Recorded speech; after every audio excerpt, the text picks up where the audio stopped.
Hey everyone, how you doing? We are live. Welcome to the final edition of the World Cup on Vinyl. It's a little stream that we've been doing over the last few weeks just to enjoy the World Cup, a chance to chat about the football, a chance to talk about the music associated with the teams that have been playing. So it's been great fun. And I'm really delighted that we can go one more time before the final on Sunday. So you can see we've got a great group of guys to join in tonight. So we've got Christian at the Vinyl Sanctuary. How you doing, Christian? I'm very well, thank you, and great to see you all tonight as well. Looking forward to it. And we've got Jack's back at the Vinyl Voyage. How you doing, Jack? Yes, good. Gordon, yourself, how's things? Not bad at all. I'm just up the road from a wee holiday, so I'm feeling quite rested, ready to go. Refreshed. You look like a younger version of yourself, Jack. Since the last Yeah, saw you, I get- look like you've lost. I get rid of the whiskers. Yep.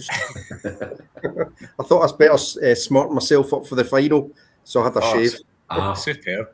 Superb. I'm really pleased though to introduce Morten Astad to the group tonight. Morten, how are you doing? Fine, thank you. Warm. Looking forward to the temperatures plummeting later tonight. Yes, I can imagine. I can well imagine that actually. So we're going to be joined by Rob. I know that Rob Walker he's outside, ready to come in at some point. So Rob will be with us shortly. But I thought maybe we're at the final, aren't we? We're pretty much there. There's a third place playoff that I don't know if people are bothered about tomorrow, but the final on Sunday. But before we get to talk about that, how have you guys found the World Cup in general? I don't know if you've not spoken to you for a few weeks now, and the first time to chat to Morten about the football. So I'm curious to know how you found the tournament in general up to now. Who wants to kick? I am not the correct person to bring into this, because I'm generally not very interested in football. I am. My favorite sport is baseball, and it's the one that I know a lot about. And being cool. Norwegian, it's obviously a complete waste of time because I can't really watch any of it. But it's just something that happened many years ago that I ended up being a big fan of baseball, and I actually know the stuff, so I'm really into it. But another problem is that we have sort of two. I don't know if we can call them national broadcasters here. We have, of course, the good old NRK, which is Norsk Rikskringkasting, which is the equivalent of BBC for us. Mm-hmm. And they joined forces with the TV2, and they are now a commercial channel, and you have to subscribe to them. And I don't actually have regular TV now. I just stream stuff. So I guess about 2/3 of the matches have been on TV2, so I haven't been able to watch them. And I don't go out and sit and watch television and football in bars or in parks at 2:00 at night with a lot of people who drink beers, because 2.5 years without any beers, so that's something for me.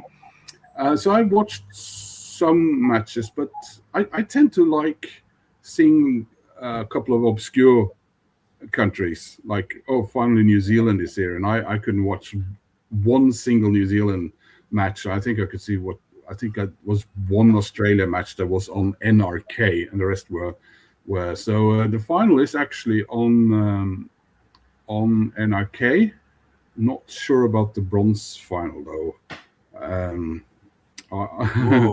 There we go. I actually thought for a second there that there weren't any bronze finals anymore, but apparently that's the Euros that did away with the bronze final in 1984. So yeah. Wow. Really delighted to have you, Morten, though, because I know that you've got an interesting pile of records from a bunch of different countries there. Yes, and I look forward to hearing what you've got. How about Jack? How have you been enjoying those games? The World Cup as a whole, yeah, suppose enjoyed it overall. The football's been really good, I think, in places, but the officiating to a certain degree in the late times have kind of put a bit of a dampener on it. I think the refereeing's been absolutely terrible, like the whole way through the tournament. I don't buy into this conspiracy theory type stuff, but I suppose we'll get into that later on. But just in general, I think the refereeing's been atrocious, and I think they've tried to let games flow, and they've tried to let some tackles pass, but at the same time, you've still got to get a hold of a game early on, and a lot of the referees have lost control of games, and I think that's kind of ruined some of the games. But some of the games have been brilliant, and I think all of the infrastructure behind the World Cup and the stadiums and all that has been fantastic. But the other thing that's been a bit of a downer for me is just the times. But we can't always have it our own way, I suppose. No. And have the World Cup in Europe, obviously. But okay, overall it's been good. There's been lots of good stuff. Yeah, lots of good football. yeah. Christian, how about you? Yeah, very similar to Jack, really. I've enjoyed it overall, but I do think that the standard of refereeing and, officiating, VAR and all that, it's either been bad or really bad. I think that some of the games has had the tone set early on, whereas Jack said, they've let certain tackles go and stuff, and then it's been really inconsistent then throughout all the matches in the tournament. I think some of the games you'd see a tackle flying in and nothing would happen, and then the same thing or even worse would happen in another game, and it'd be, a booking or a red card or whatever. So I do think the lack of consistency with that has been difficult.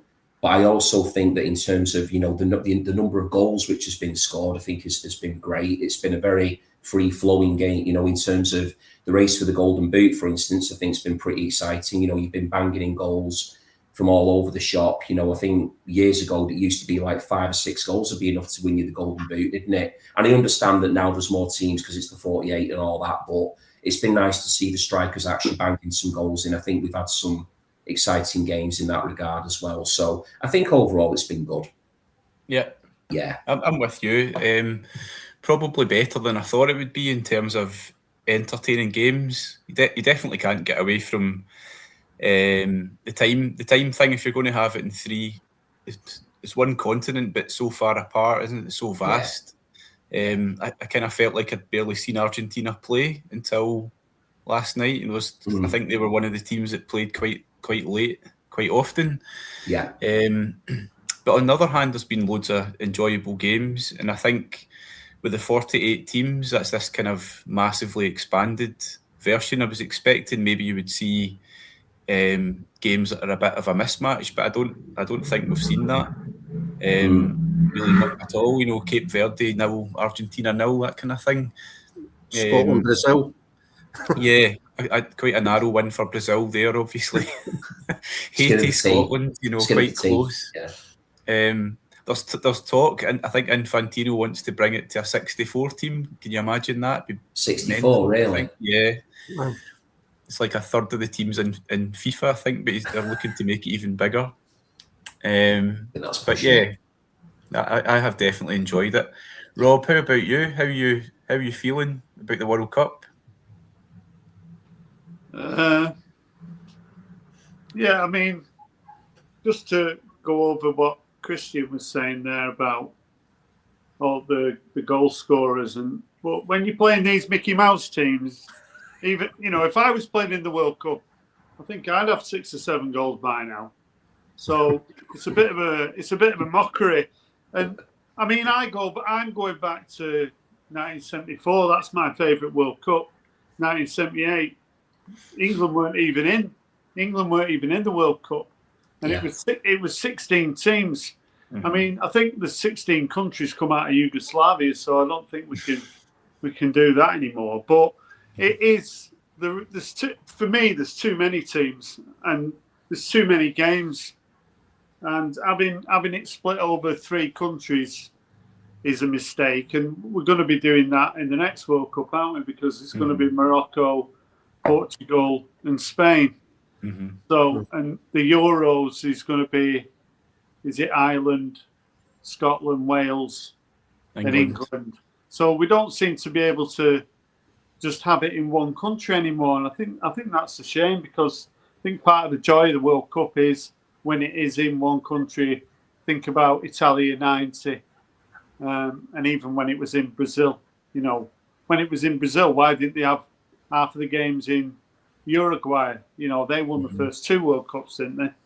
So when it comes to the refereeing, I thought that VAR was supposed to eliminate any mistakes by the officials, but we had the farce of the Croatia disallowed Guardiola goal, where they said it brushed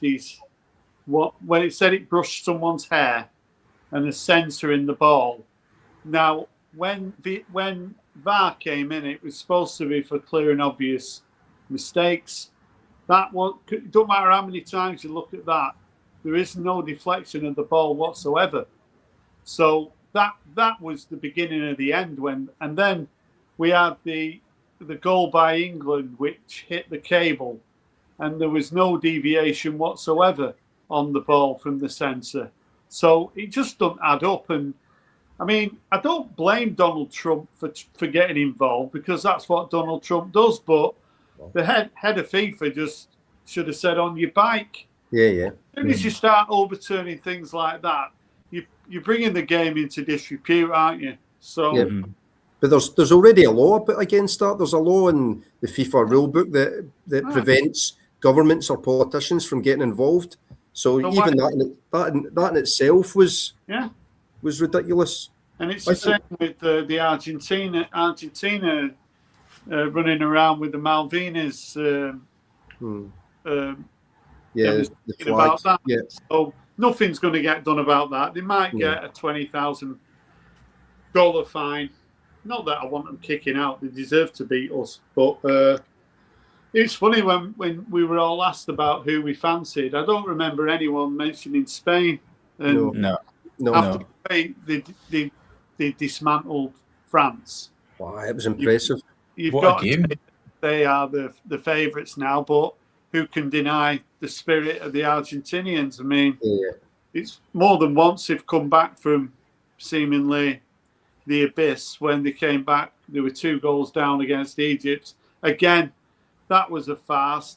Egypt had a goal disallowed for a foul, about a minute before, and it was dubious anyway. And you had a really free-flowing goal disallowed.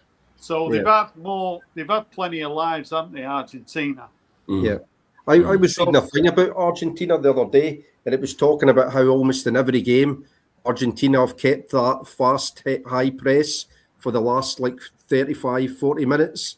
Yeah. And they've just ceded possession for the first half, and they've tried to slow down the game and break up the game. And then in that last half hour, 40 minutes, that's when they've did that in each game kind of thing. But see, just to go back to the VAR thing, I don't know why with VAR, they don't use it for all decisions, and they just have someone watching in the background. So either do it, because at the moment it's like we'll pick and choose when we're going to do it. Oh, maybe we want Argentina to go through, so we'll put VAR in when we want it. Yeah. Maybe we don't want this team to progress because they're not that great to watch, or we won't intervene. They should just have them watching the game all the time, and if there's an obvious error, it's not. I don't know why that's so difficult to do that. What's the ruling though in terms of VAR, of how far you go back to find a foul? But they can always pull it back. Yeah, I know that's the thing. You can go back and back. So how far do you go back though? I don't understand that. Once they've confirmed, take one thing away from American football, that it's a mistake, they just need to contact the referee and say stop the game, and and then they restart with a drop ball if they fuck up. But the thing is with football, one of the reasons football's so popular all over the world is when you watch a game of football, it doesn't matter whether it's League One, League Two, non-league, the game's the same game. Now, starting bringing VAR in and changing every decision in the game, the game's going to take longer. And that isn't football. I don't want... The reason VAR came in for me would be hand of God and that goal by Henry when he handballed it in against Ireland, I think it was. So Wales. Well, obvious things like that. I don't want VAR. I don't want offside by a fingernail touch someone's hair, and I don't want that. I absolutely hate it. Yeah, I If don't you like. get it wrong for a decision, that's been going on for 100, 200 years, hasn't it? So personally, I want referees who can referee, because what's happening now is a lot of referees, they won't make a decision because they're thinking, well, VAR will pick it up, and I don't want to look stupid. Yeah. And a lot of people bring cricket into it. Cricket's a totally different game. So when football, and it also destroys the joy of a goal. So every time there's a goal, you're always thinking, you're second guessing yourself. Was there a foul? Because you never exactly know, do you, when you're celebrating a goal now? There's been a few cases in this World Cup, and the Croatia one being the prime example. The joy of that last second equaliser and the celebrations to be dashed by really something that never happened. So for me, I wouldn't have that, and I'd have 16 teams in the World Cup. I'd have 2 teams from Africa. And I'd say, get your house in order, and that's all you're having. I'd have maybe 2 from Asia, and that'd include Australia, because you've got to give them something to get excited about. And then I think, is it 3 or 4 teams from America? And that means South America, Central America, and North America. So chances are the USA won't be in it. But we know that's never going to happen, because we all know that it's all about money now, and that's destroying football, isn't it? Do you know, this was a wee thing that I was interested in the last time. I talked about it briefly, I think, but with that expansion that you're talking about with the 48 teams, I was interested to see relatively how well the African teams actually did. There were 10 teams in it this year, and 9 out of the 10 get out of their group. It was back in Russia, I think there was 5 teams from Africa, and I don't think any of them get out of the group at all. No, but if you'd have got a football team out of the people in the vinyl community, we'd have got out of the group. I'm not sure about that.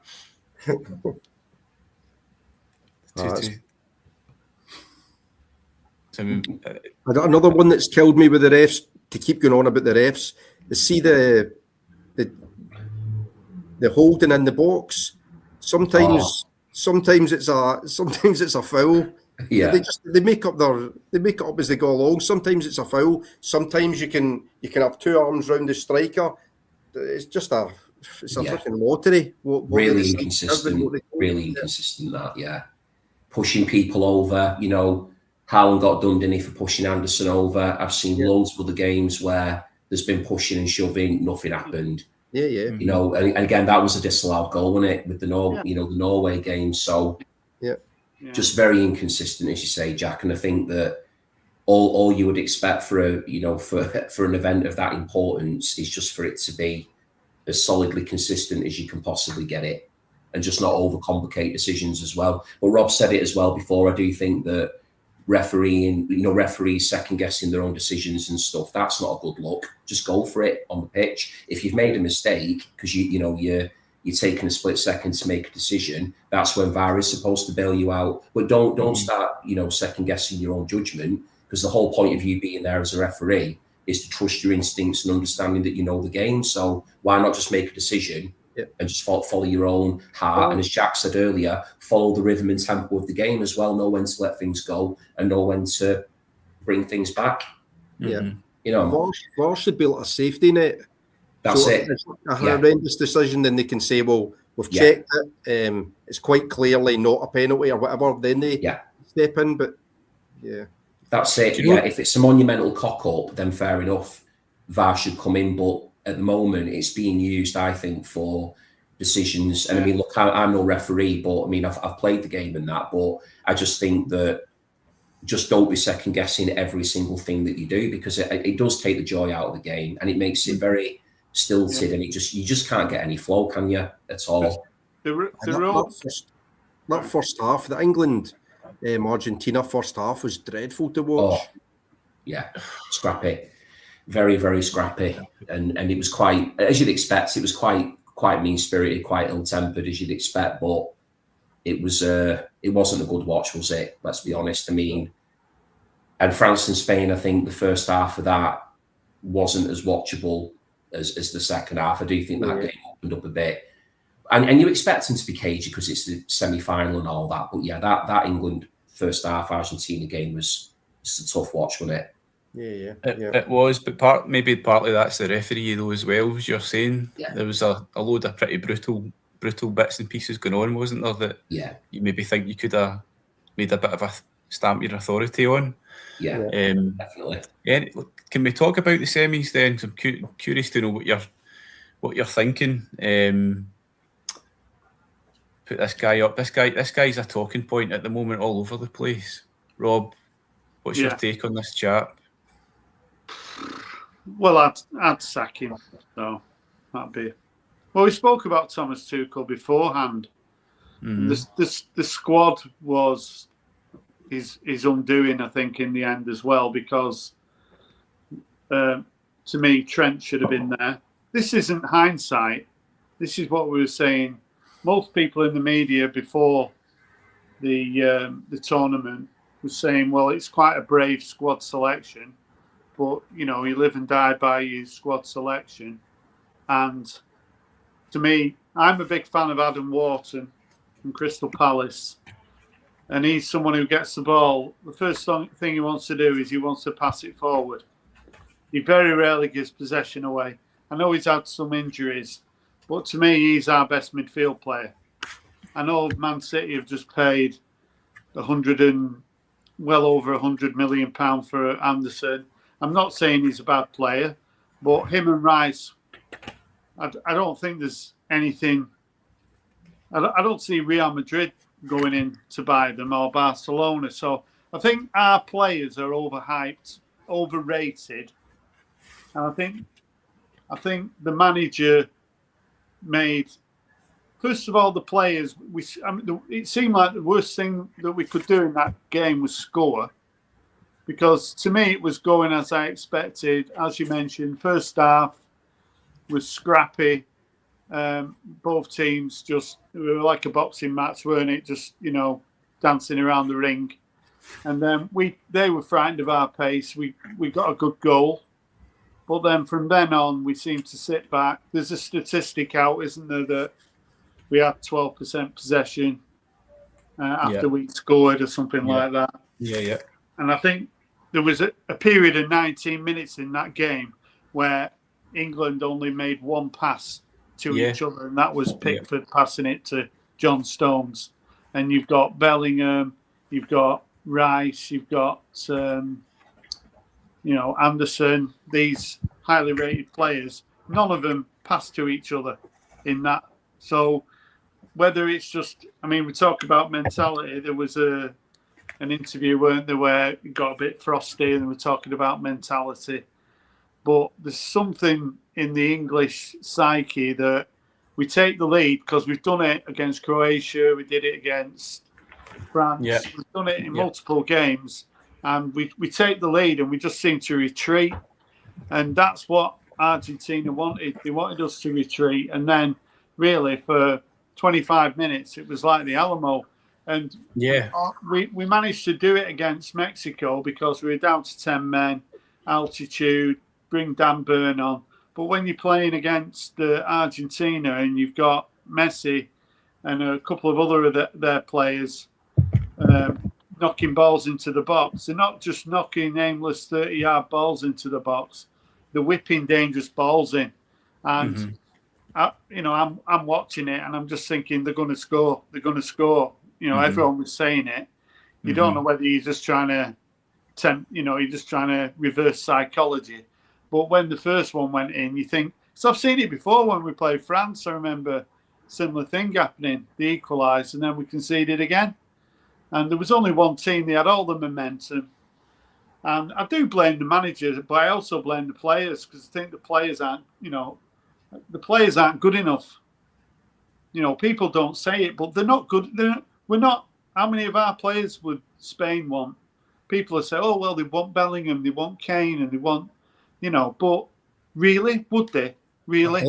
I don't. I'm not convinced. I think if you look at Kane, Bellingham, they're not going to be players that you've seen at the Argentina game. They couldn't hold possession. They couldn't make simple passes when they were under pressure.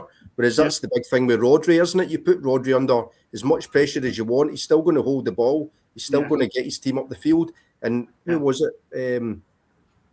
Cole Palmer. Why was he not brought? Like, that's exactly his game. He can put his foot in the ball and he can make a pass. He can stay cool under pressure. Yeah. It was a mystery why he didn't go. No, there was or Phil Foden. Phil Foden as well. Well, when the season ended, there was one player who was head and shoulders above anyone in the Premier League, and that was Gibbs White. He was playing out of his skin. And that game was crying out for Gibbs White if you'd have had him on the bench. But oh no, he has to take Jordan Henderson. And Jordan Henderson got injured when he wasn't even playing, and he got booked. And they're talking about him being good in the dressing room. Well, just make him part of the coach. I'd be great in the dressing room. I'd be absolutely brilliant. So why don't you take me as well? I do think that's really strange, Rob. I think you're bang on. Jordan Henderson's he's like a motivator or something, isn't he? An elder statesman or a link between the manager and the players, but he's never going to really play. Yeah, but so then why was he there? Livramento, sorry, I'll take over. Livramento got injured, so I'm thinking, all right, it's got to be Trent now. But oh no, he brought Chalobah in, didn't he, from Chelsea, I think. Yeah. Do you know what I mean? And then did he play? Did Chalobah play? Pardon? Has Chalobah played yet? I don't think he's played. You know, he will play tomorrow. Play tomorrow, won't he? Yeah. And he'll probably give Kobbie Mainoo a game tomorrow, and Kobbie Mainoo's not had a game either. Him who got sent off against Mexico, what's he called? Kwanzaa. Yeah, why is he playing? When has he ever been a better right back than Alexander? He is somebody that Real Madrid want. Yeah. The one player that's at Real, I mean, I know Bellingham's at Real Madrid, so they've got, but Alexander Arnold, how is he not in the 26? It's obviously a personality thing, isn't it? Because him, you know, he should certainly be there. And Cole Palmer, it must be a personality. I can imagine he, you know, might have a few, wouldn't be the best sort of in the dressing room. I don't know, but Phil Foden, he didn't have the greatest season, but you know, I don't know why. I mean, it's a mad wacky. Never really seen much from him that excites me. Eze, I think he's, you know, really Eze ahead of Gibbs White. I don't think so. As I mentioned, Adam Wharton, he'd be the first player on my team sheet. Adam Wharton. If he's fit, he is an unbelievable player. Yeah, I agree. I think Palace will do well keep hold of him. I think he's a brilliant player. He goes under the radar. I think he's one of these players, a bit like Michael Carrick was, where you know they're that good that you just don't appreciate how good they are. But then when Michael Carrick finally retired, and then Man United no longer had him in the middle of the park, no one could speak highly enough of Michael Carrick. And I think England as well underused Michael Carrick as a player, because I think sometimes it's these players you just don't know how good they are until they're gone. And every other professional who ever plays with these types of players will always tell you that they were amongst the best that they ever played with. But it's too late then because they're gone. And I think Adam Wharton, sadly, he might be one of those players. I know he's still very young, but he might be one of these who gets overlooked for the so-called sexier name, like the more household name. I think he might kind of get overlooked more often than not, because sadly that's how it can be sometimes. But he is a great player. I agree with Rob. I think he's a brilliant player, Wharton. Really good. The thing is, he was in the Euro squad. 2 years ago, he's in the Euro squad. 2 years later, he's not even. He can't even make the squad, and he's had 2 years development. Now, whether, like I say, he did have some injuries, but you know, I do really rate him. So, but I think the like I say, if it was me, I don't. It's a little bit like Steve Clarke. Yeah, Steve Clarke got given the contract, but at least he had the grace to sort of resign. And I think if Tuchel had anything about him, then he would resign, because I want him out. And even if we didn't succeed in the future, I want us to fail. I want us to fail with an English manager. I don't want us failing with a German manager.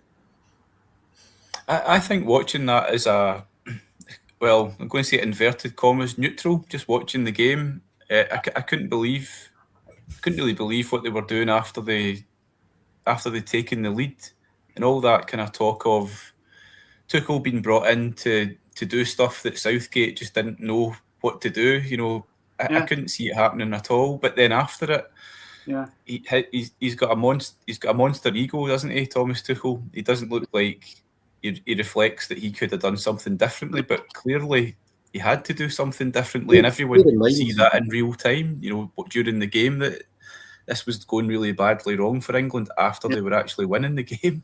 I bear in mind though that it was 15 minutes before he made those changes that the players in the pitch capitulated. They were the ones that dropped back to the 18-yard box and defended from their 18-yard box. They're the ones that couldn't hold possession. I don't think that was anything to do with Tuchel. No. I think decisions, though, his defensive substitutions, were wrong. That was after the fact, and I don't know if it was on the overlap or something. They were talking about it. They were saying that fair enough. Like the point that you guys are making is that 15 minutes after that happened, he should have been inspiring them to get further up the pitch. He should have made the changes that pushed them up, and he doubled down on what the players had did on the pitch. But a lot of it comes down to the players. I think this kind of knives out for Tuchel is kind of glossing over the fact a wee bit that, like Rob said, the players aren't good enough.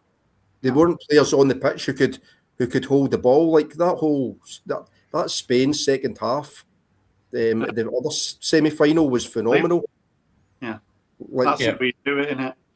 They made France look ordinary, which how many times France has been anything but ordinary, have they? I don't think Mbappe hardly touched the ball, did he?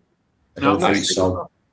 The way Spain played as a team was remarkable, though. I think that's the best team performance I've seen the whole time. Great. They've just been sort of going about the business, haven't they? I mean, like they've sort of flown under the radar a bit. I mean, how many goals have they conceded all tournament? Is it just a couple? Is it one? This is what I mean. They're at the final. They've conceded one goal. Yeah. They've just been getting on with it. They all play for each other, and they do look like they can give anybody a game. That is going to be some scrap on Sunday, that between Spain and Argentina, isn't it? You know what's I was going to ask Rob though, if I could though, but why is it coming to my head? How do you think Spencer's done, Rob, with in the England setup? Do you think he's come out of it maybe as a player who's maybe going to get a bit more attention now? Possibly. I mean, he has done very well, hasn't he? There's no denying he had some good moments in the semi-final, and he's played pretty well throughout the tournament, hasn't he? He was a little bit of a curveball. I think a lot of people, I don't know whether you wanted Luke Shaw ahead of him. My heart did. But but he can play on either side. I mean, I've seen quite a lot of Spence when he was playing he was at Middlesbrough in the Championship, so I do like watching Championship football. But I think the World Cup as a whole, apart from when we saw France and the Spanish performance against France, I think there's been more really good games and without sort of dominant teams in a way. I think there has been some good games, but as we've mentioned, the time zone issue has been a bit of a problem. To me, the World Cup should be in England all the time, and they should all come here every 4 years. You should come here, and this is a home of football. And if you don't like it, you come and play here. We've got the best fans, we've got the best stadiums, we've got the best climate, and you come and play in England. And if you don't like it, you can stay in Africa, you can stay in South America if you want, but you come and play in England. You've got to win the World Cup to have that privilege, Rob. You do. No, you don't. It's not the Eurovision Song Contest. Feels like it. Right. Let me bring up another slide, just a quick one. This is to preview the final. Do you recognise both of these guys? Quick quiz question. Oh God, yeah. Who we got here? It's Messi and that Spanish player. That's right, Martin. Yeah, that's right. This is Leo Messi and Lamine Yamal. Lamine I think it's a Yamal. photo.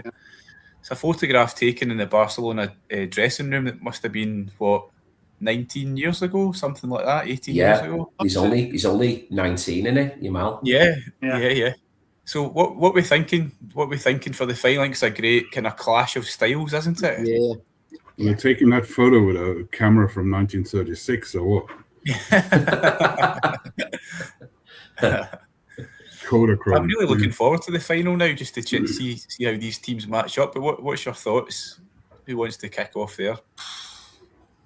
It's hard to see past Spain, isn't it, after that France performance? Yeah. They were very impressive, Spain. They were. But then Argentina were impressive once they went into overdrive against England. Yeah, they've got a lot of firepower, the Argentines, haven't they? It's like at the end when they just started chucking on all their attackers, and you just knew that they were just going to keep peppering the goal. And I think, as well as we all know, with the Argentinians, they just never give up, do they? Like they they don't know when they're done. Even if everything is going against them, you just know that they're going to keep going and going and going and going. So even if Spain have a momentary lapse of concentration or a decision goes against them that pisses them off or something like that, the Argentines will just go all over that. So I think I wouldn't be surprised. It might even, I think, be one that goes to extra time, maybe that one. I think it might end a draw in the 90 minutes perhaps, and then go into extra time, I think. I'd say Spain are probably a more balanced team. Yeah. In Argentina, they've got strength from the back to the front. Yeah, they have. Got some quality players, haven't they? Yeah. Argentina probably get a better keeper. Oh yeah, Martinez. Yeah, he's a good keeper, isn't he? He is a good keeper. But then in the midfield, though, I think Spain, like say Rodri. I mean, he can just run the show on his own. I mean, look at what he did against France. I mean, Rodri is some player, isn't he? He is. Yeah. So and I think as well, when it comes to the dark arts, I think Spain will be a bit cannier than England in terms of. I bet you all wish that Norway was there instead, so you didn't have to sit here and talk about two teams from two countries that you guys all have territorial disputes with. Yeah, that's true. That's a fair point. That's true. And I mean, Norway could have taken them. We lose badly, unfairly, in my opinion. Sorry, Rob, to England, and then you go piss it away, and now you're stuck watching, countries who are at times both complete bastards towards you. So I have a bit of a problem being excited about that game because I thought that Goten project was Argentinian, so I didn't have any Argentinian stuff to show today anyway. So I really don't have any interest in them. And I remember 1982 and being 11 years old and following the Falklands War, and I learned that Argentina were evil, and I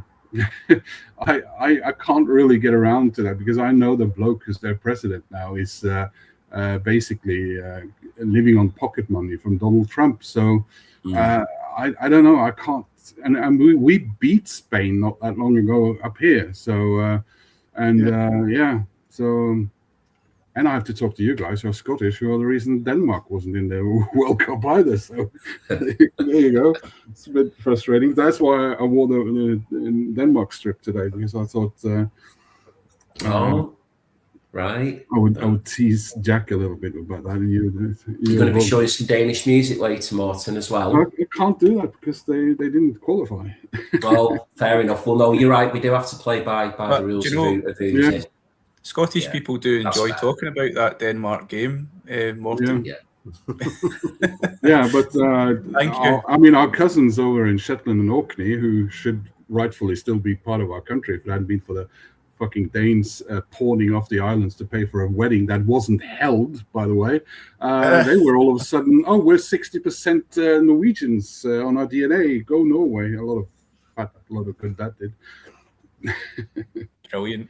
I mean, just look at the flag of Orkney. It's basically Norway, but with yellow. Is that right? Yeah, they had a referendum about choosing a country flag that should look like Norway's, but with the yellow from instead of the white, the yellow is from the Scottish and the Norwegian royal arms, which both have yellow lions. So, and of course, Shetland's flag looks like Finland in reverse, doesn't it? Yeah, it does. Yeah. So, I don't know. I can't. And we beat Spain not that long ago up here. So, I mean, I beat Spain. I can't do that because they didn't qualify. Right. Okay. believe it does. Yeah, I believe so. Yeah, it's blue and white rather than white and blue, isn't it? Yeah. Yeah. St. Magnus and all Yeah, that. yeah. I would love to go there. Do you guys know this Scottish travel vlogger on YouTube? Stephen Marsh?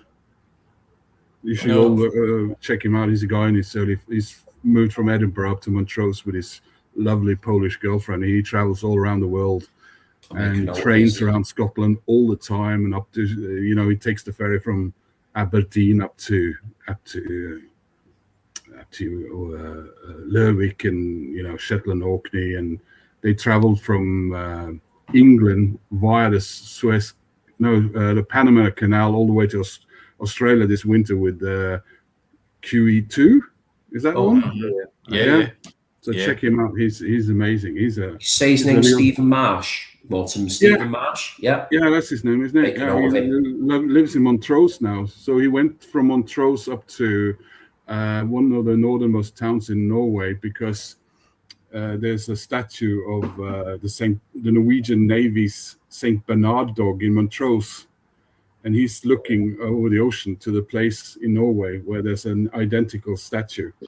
Right. Of a Bamse, I think, bear. It was a Norwegian Navy dog who would bring the drunk sailors home to their ship during the war, and there's a statue of him in Montrose. So that's an interesting role in the military, isn't it? Taking drunk sailors home. He even had the sailor's hat on. Yeah. Very good. Rob, just before we kick off and show some records, what are you thinking about the final? What are your thoughts? I'm just going to plug in my battery here. I'll be back in a minute. Yeah. Yeah, I mean, you can make an argument for the longer the game stays 0-0, the more you fancy Argentina. I think if Spain was going to if Spain could get an early goal, Spain could possibly the fire over there. Yeah, more than 100 houses have gone now. Yeah, looking at the live situation in that area? Yeah, that's about 2 hours ago, I think. Yeah, so that's a bit of a tragedy there. Brutal. Yeah, Rob. So goes 0-0. Longer it goes. Yeah, the longer it goes, Argentina will probably use similar tactics that they used against England. Break the game up, spoil the game, and then look to. I think they want like a 20-minute game at the end of 90 minutes. Yeah, where they could possibly get Messi more in the game in the final third, because he's not the same player, but he's still got. I mean, people talk about his left foot, but his right foot's not bad either. So if you can get him on the ball and you get legs around him, he's still someone who can win a game for you. So I think it could be really, really tight. But I think most people would favour Spain, but wouldn't be surprised if Argentina. No, have they won the World Cup 3 times? Argentina. Yes. This would be their fourth. Do you think? Yeah, it's 78. No, they had 78, 86, and then the last one. Well, they'll be desperate because Spain have only won it once, haven't they? Yeah. That's only their second final. You're right. And this is realistically going to be like Messi's last chance to win a World Cup, isn't it? So I mean, he'd be 43 next time. He won it. Won it already. No, I know, but what I mean is, it's his last chance though to win another one though, because I mean, he'll want to win another one, won't he? You know, all the golden boot. Argentina will be. They are desperate if to get 4 stars. They've got to hate. Well, they hate everybody, don't they? But they're not. To have 4 stars and they'd be closing in a little bit on Brazil. So yeah. And how many have Germany got, Rob? Haven't they got 4 as well? Is it? 4. Yeah, got 4. Yeah. Well, it's funny with Germany, isn't it? Because it's West Germany, and then they changed their identity, didn't they? Now it's Germany, isn't it? So I don't know how that works. But have they won 3, Germany then? Is it 4? I think they've 4. I'm pretty sure. 4, is it? So it was 19. 74, 1990 they won, didn't they? Yeah. And then when was the last? They won it in Brazil, didn't they? Then when it Was that That's 2000? right, And, was Yeah. it? Yeah, 20. 2004, 2014. yeah, did they win Yeah. that? Let's have a look. Norway has Yeah, they did. an That was, yeah. Olympic bronze medal in men's football, and guess who they won that bronze medal from? Beating Germany in 1936. Oh, wow. Oh, 36. And then 4 years later, we got invaded. Oh. If you see though, like Germany, That's Germany it. Germany Record before. talk. There you go. 54, Thank you. 74, 90, One 2014. in 2014, that's when they pumped Brazil, wasn't it? Yeah, Yeah. in Brazil, they pumped them. That's when Bastian Schweinsteiger ended up covered in blood, wasn't it? And he wouldn't go off the pitch, would he? That's the one. Yeah. Italy Yeah, won 4 yeah, times. Italy have won it 4 times as well. Yeah. I know, Yeah. and they've not qualified, have Not they? even No. qualified. It's crazy that, Because- really. Because of this country. Because it'd be, yeah. Yeah. So, It was the only match Norway had played in the World Cup before 1980. No, sorry, 19. What was it? 88. 98. Sorry. Were there in 98? 98, yeah. Yeah. 94 and 98. But before that, we were in the World Cup before the war, and we played one match because then you had to leave immediately when we lost immediately, and we played Italy there when they won the World Cup before the last World Cup before the war, I think it was. Right. That was the first Italian World Cup, and that was Norway's only presence in the World Cup until 1994. Till 94, yeah, that was the USA, wasn't it? Yeah. Was it 1934 must have been, right? No, hang on. It might have been 34. Well, the first World Cup was 1930, wasn't it? Yeah. Yeah. what would you? I know you're not England fans. One of you born in England but sports Scotland. Two people up there who were Scottish. What would your view be on Tuchel? I'm sorry, what was the question? Tuchel. I think you'd be expecting an awful lot more when you get to that type of game. Like Southgate has got England to 3 semi-finals, hasn't he? And So Tuchel was brought in to get the team over the line, I suppose, into the final, and he's not managed to do it. I don't think England. If you look at the teams that England played, you could probably say they were expected to beat them all the way through to Argentina. Yeah. And I don't think, if I'm looking at that as thinking about the potential that England have got, that he's really got the tune out of the team that you would want to see. I think he's probably failed in his mission, so to speak. Yeah. So would you want to get rid of him if it was you? Well, the funny thing is, I think you get to the point he's at, and I know the FA have given him a contract for the Euros. I think it's really. I think the FA are going to back him to go on, and with the expectation that he probably wins that. I don't think certainly semi-finals would be good enough, especially given where it's getting played. So I think they stick with him, and he has to win the Euros 2 years' time rather than sack him. But I would be pretty really annoyed if I'm watching that as an England fan, because I'm expecting a bit more. Although at the start of the whole tournament, if you're saying England get to the semis, that's probably sounds like quite a decent return, I would have thought as well. Yeah, we've had a favourable. We always seem we have in the last couple of tournaments. We've had favourable. Every time we play a team in the top 10, we lose. So we think teams are expected to win. Sometimes we make hard work of it, but when it comes down to it, we don't beat the teams. When it's 50-50, we always lose. We always seem to lose anyway. Mm-hmm. That's why I didn't. That's why I didn't think Scotland had did that badly, because the two teams they get beat off of, there was no way they were expected to beat Brazil and I thought they played actually decent against Morocco. Yeah. I think with Tuchel, I think the big thing with him is, he's definitely lost the fan base. He's lost the media. Yeah. And the chances are that there's like heavy rumours that he's lost like pretty much the dressing room as well. Yeah. So I don't see how we can continue. It's his squad selection as well. One of the joys of being an international manager is you've got the pick. So why do you not pick the best players? Yeah. Why would you not take the best players? Because everybody could see that he wasn't. So we all thought, oh, he's got some sort of master plan. But then these That sort of didn't materialise. No. You know, because you would think that he was bringing those players to play a certain system, but there didn't seem to be any kind of overarching game plan or anything. It seemed to be struggle against the opponent and then hope that Bellingham digs you out a hole. Yeah. That was pretty much it. You know, Yeah. I thought Or Bellingham Kane will nick a goal. Yeah. he maybe wasn't his best against Argentina, but he was definitely England's best player through the tournament, I think. What about you, Christian? What would you do with Thomas Tuchel? Fire is that? Hi, Richie. You okay? Mate.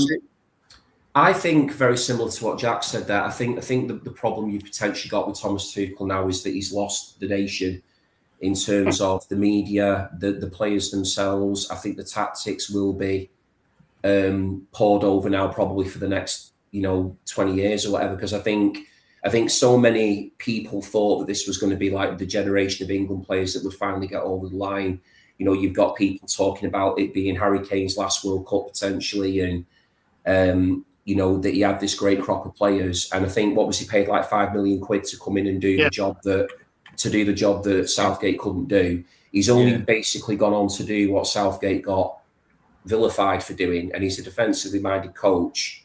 And I just think that why on earth to this very moment now he decided to sit back for all that time and invite all that pressure on from Argentina. They start bringing on every attacker they've got.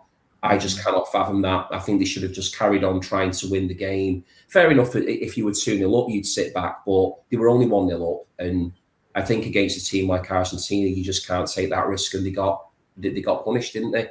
So I think personally, Rob, to answer the question, I think Tuchel should go. I personally think he should go. I think it was a failed experiment. I think he didn't go with the tactics that I believed he was brought in to deliver. And I do think he's lost those players. I don't think them players will want to play for him anymore. And I do think that they'll probably continue to blame him as well. Yeah. For what happened. I do. Whether that's fair or not is another area of debate. It's fair. He completely blew it when it mattered most. Yeah. I agree, Richie. I do, because his substitutions were defensively minded. And it was ridiculous. I just couldn't understand. They had that game, man. They had that game. Yeah. They could have just gone and tried to score another one. I think Argentina looked more comfortable when England started to invite the pressure. I think when they were trying to be more direct and attack them, I think Argentina looked a bit more on the back foot. Personally, that's what I saw. But It gave Messi time in the ball, didn't it? Gave him time to receive, and then every single time it went out wide to him, they sent two over. So and playing those short corners and stuff as well. Messi kept playing. It was a player that pressed the ball, and then the one that went in and covered, and then that created space for others. And that's Messi doesn't need to get by two players. He can just he can let the ball do it, like as you've seen from the two goals. Well, he assisted on his right foot, wasn't it? Yeah, his assist for the second goal was amazing, was it not? On his right foot as well. Just on the head of the. It was pinpoint, wasn't it? It was pinpoint, and that's the thing. I mean, another thing we've not talked about it yet, because I know that's been a bit of controversy, is people reckoned that Pickford should have saved Enzo's shot. No. What do people think about that? No, he's got short arms. He's like a T-Rex, isn't he? But he couldn't be blamed for that one. I think it's harsh to say that he should have saved it, given that he'd made a couple of really good saves earlier on. The problem was, who was it on the edge who left him and went and covered for Jed Spence? I think it was Anderson, wasn't it? Yes, it was Anderson. It was Anderson, yeah. And like Jed Spence was standing up Messi, and that was fine. But the biggest thing is you protect the middle. You protect from goalpost to goalpost. You don't go or send two fucking players away out wide. And then look how deep we were. If you look back on that, we're in our 6-yard box. We should have been 3, 4, 5 yards further up. But we've seen we've seen him score goals like that before. For There's Chelsea. a montage of goals similar to that, so it's not a surprise. He'd had a few sighters. Maybe he maybe should have saved it, but he's going through a crowd of players, and it happens, doesn't it? I thought that was harsh. I thought when you see Messi getting the ball and Jed Spence goes out to him, he holds it. He waits for Anderson to go across, and as soon as he goes across, he lays it into the D. Yeah, he did. Yeah, it was a brilliant piece of play, really. But again, I mean, Messi, he can still do it, can't he? 39, he can still do it. Was for how long? That was like written on the wall, wasn't it? For a good 15, 20 minutes. And that's for me. Closer to 30 minutes, wasn't it? Yeah, but it wasn't for me. It wasn't after the goal that that Tuchel got it wrong.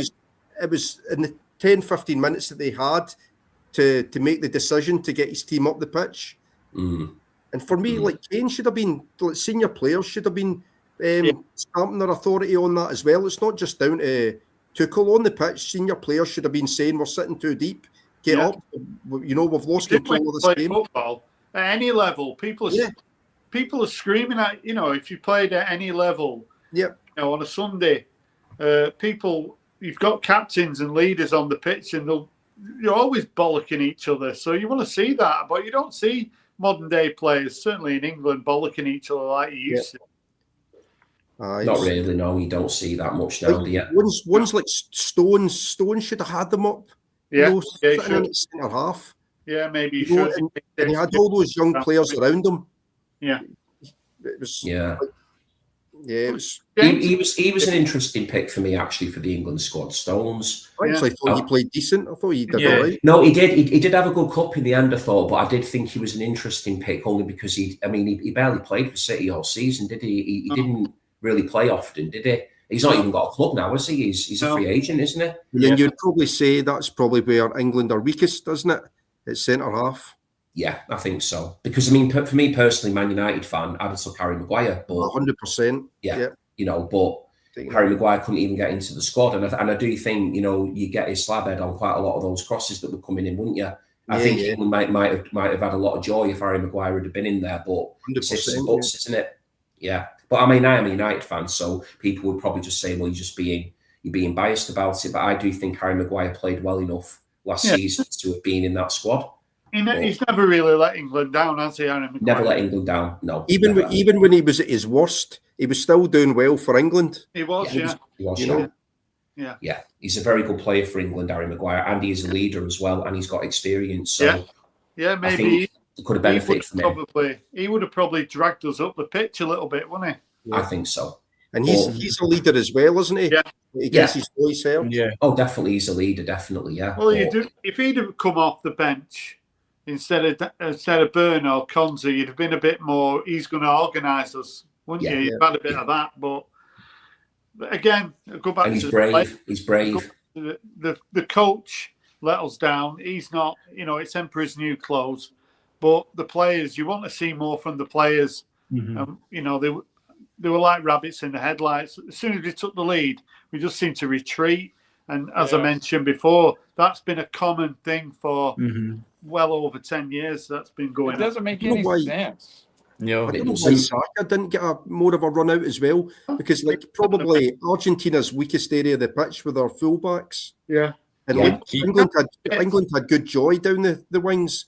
He can't be fit. No, he was managing a hamstring injury or something like that. That's why he wasn't played. But you could have used more people at Rashford as well. Yeah, Rashford. Yeah. Richie, just wanted to ask you, appreciate you popping in, how you've enjoyed the football now we've got that close to the final. How have you been enjoying it? Oh, yeah, but it was pretty brutal Wednesday. England had that game, man. As far as I'm concerned, I hope Spain kicks their Argentina's ass, dude. Fuck Argentina, man. I don't know anybody here that is rooting for Argentina over here in the States. No. The Mexicans don't. They were all rooting for England. Yeah.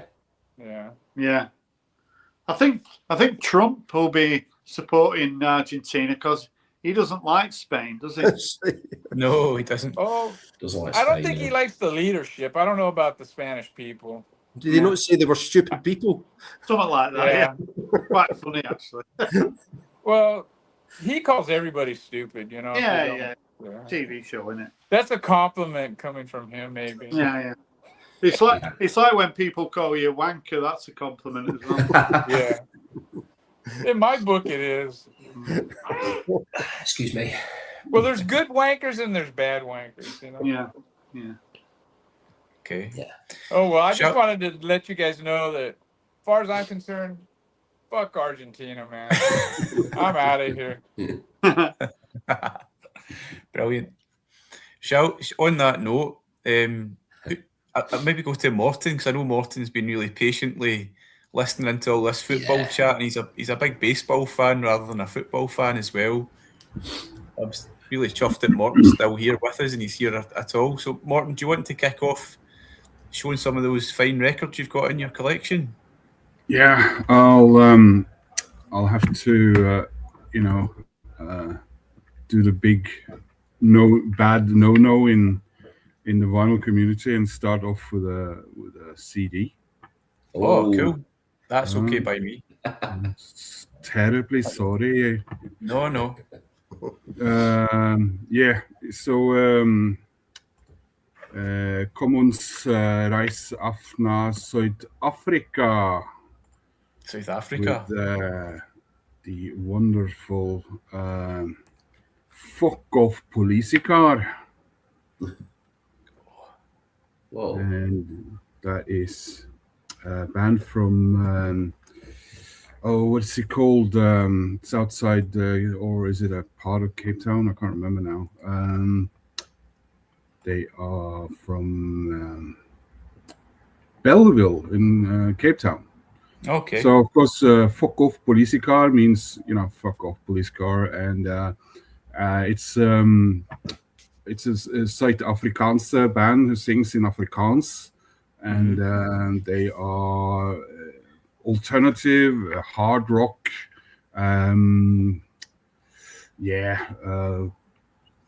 Sort of rock. early 2000, 2003. They started in the post-apartheid South Africa, and it's I would say it's a crucial. It's a very emotional band. It's about, obviously they're getting on a bit now, but they were very much disillusioned Afrikaner youth. So it's provoking to a lot of people, not least their own parents, and how do you say, the white establishment in whatever sense they were still a white established back then. And I learned about them from my friend Donovan, who I befriended when I went to film college in Denmark. He's half Danish, and his father migrated to South Africa with his mother and later got divorced. So his father's brother is called Lars Haagensen, and he was a member of a late 70s Danish band from was it the Aarhus movement, which included bands like Gnags and TV2, and that band was called Cliché, and they had a wonderful album cover, which black and white, of a huge oil tanker, and the album title was Super Tanker, and they sang about militia girls and were a little bit socialist. And then later on, Lars, he became a real crooner, a Danish guy who sings lovely songs with lovely Scandinavian female artists like Norwegian Sissel Kyrkjebø, who, if you see the movie Titanic, all the singing you hear in Titanic, which isn't words, that's actually the Norwegian singer Sissel Kyrkjebø. Oh, okay. Who was a massive popular artist here in Norway, and one of the biggest Christmas albums in Norwegian history. So that's the link to Fuck Off Politica through my friend Donovan Haagensen from, I suppose who was born in Denmark, but technically I suppose he's from Gauteng province. Okay. I used to visit him in Halfway House, which was a watering station between Pretoria and Joburg when they still had horses. And now he lives with his elderly mother down in Hermanus, which is not far from Cape Agulhas, the real southern point of South Africa. Nice one, Morton. My wife is actually from that way. She's born in Namibia but raised in Gauteng province. She's from Boksburg, just outside Joburg as well. So cool hearing about those guys there. A couple of sort of mid-aged women came into my ticket office because I used to work down at the harbour, and they started talking English to me and said, "Oh, hello, hoe gaan dit met jou? Kom sie af Zuid-Afrika af." And they were like, "Oh no, you've been in Europe for 14 days, and you're the first one who could hear we are speaking Afrikaans. But I'm sorry, we're from Namibia." It was like a 5% chance that I got that wrong, and they were from in Namibia. Oh yeah. Brilliant. Who's up next? Who wants to show? Who's got something interesting? I'll flash a quick one. Yeah, go on, Jack. Just show. Oh, is this one of your Spanish ones? What have you got? Essential Spanish words and phrases on vinyl. Brilliant on vinyl as well. Wow. I've never listened to this, so there's not really much else I can say other than I'll probably stick it on before I go on my holidays. I've just booked up to go to just outside Barcelona again in October, so I'll be getting this out and brushing up in my Spanish. When was that released, Jack? It looks like a kind of 70s job. I don't know. No, I can't see what it says. No, don't know. It looks like kind of sometime in the 70s. What sort of tracks are we talking there? Any interesting ones? No, so it basically says it starts off with some music. Of the country that you're learning the language of. So they must have done a range of these.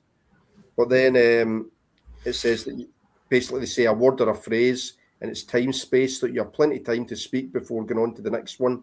The record has been specifically designed by expert language teachers who've been travelled abroad and blah blah blah. It'll take more than a expert language teacher to teach me any languages. I'm terrible at languages, so I can usually say like dos cerveza por favor or dry mal beer bitter. I can ask for a couple of beers in most countries, and that's about it. Where did you get that? I'm just curious as to know. Have you got a big selection of those things in your? Is that part of a job lot or something? Or? Yeah. No, it wasn't. I was in a record shop in Aberdeen, and after I'd bought a couple of records off the guy, I think it was at Gold Star Records. The guy had a shite box at the door with all the crap, and he just says, "Oh, just have a look in there and just dig out whatever you want." So I took like just a few things that looked interesting, and that looked interesting. But you take these things, then you've got that many records that you never play them anyway. Like that's never been played. And I think I got another album on Gregorian chants, the kind of thing that Headley would listen to. Yeah.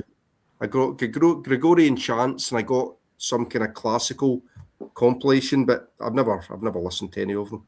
The deluxe cover painted by that Spanish woman who changed the Jesus figure in that church. I got that. That was my Spanish choice. So they're like a Spanish psych band from I think '69, and I think this is like if you get a proper original of this, it's mega rare. There was hardly any released, or I don't even know. I think maybe it wasn't even ever released. The band's called Shock, and it's these like Spanish hippies, and it's very like American acid rock. It's got cool bongos in it, and what you see is what you get, really. It's got Yeah, like a bit of a kind of Latin feel, you know, with the bongos and the percussion, but the actual music on it is very like American acid rock. It's quite cool. It was put out by Gerson, so it's one of these Gerson releases. Mhm. I was actually thinking when I go over to Barcelona in October, I was wondering if I could maybe go and check out like Gerson's. I don't know if they've got a plant or something like that, because I'll be pretty close. So I'm going to see if I can get into like the Gerson offices, see if I can blag my way in. Like if you go to Barcelona, all the record shops around there are flooded with this kind of stuff. There's like loads of these Gerson releases, and you heard of Wawa as well. It's one of the big shops in Barcelona. Oh, did you do a video on it once? No. Yes. Yeah. I did a video on the shop, but Yeah, I the saw that shop's one. it's got its own record label as well. So that's the record label, Ah, yeah. Wawa, and it's kind of like similar to Gerson. It's lots of rare and unreleased psych from the 60s and 70s and progressive rock and all that kind of thing. But yeah, That sounds cool. I thought we'd put in some Spanish, so that was my Spanish one, Shock. Brilliant. Very good. Cool. Love the cover. Yeah, it's cool. Headley says he's moved on from Gregorian chants. It's so 13th century. Jack, Gordon, have you been pleased with doing these kind of football related live streams? So do you think they've been a success? Have you enjoyed it? Yeah, I think, well, I don't know if it's been a success, but certainly I've enjoyed it. It's been a load of fun. Basically, for me, it's an interesting way to chat to different people about different things, isn't it? The World Cup, be it, that's one of those events that everyone up to a point will have an opinion on, whether it's something they're enjoying or maybe not. So, yeah, I've really enjoyed getting a chance to speak to people live, different folk. I'm delighted that Morton's here tonight. Speaking to all of you guys for the first time, apart from my old mate Jack there, it's been really good. So I don't know what the feel of it is from anyone else, but I quite like doing it. What do you think yourself, Rob? Yeah, I want us to continue doing it into when the Premier League starts. I want us to. I don't know which day would be the best day to do it, but I'd like us to do something similar through the Premier League season. I think it'd be good fun. Well, I've got a few ideas brewing. I've got a few things brewing that I'm actually hoping to bring in some friends, VC friends from North America, so that it's not just about football. And maybe Morton would jump in here because I want it to be about just. But just neither of my sport. teams are in the Premier League anymore. Baseball, ice West hockey. West Ham and You name Stoke are in the West Ham and Wankerships, Stoke. aren't they? Yeah. Right.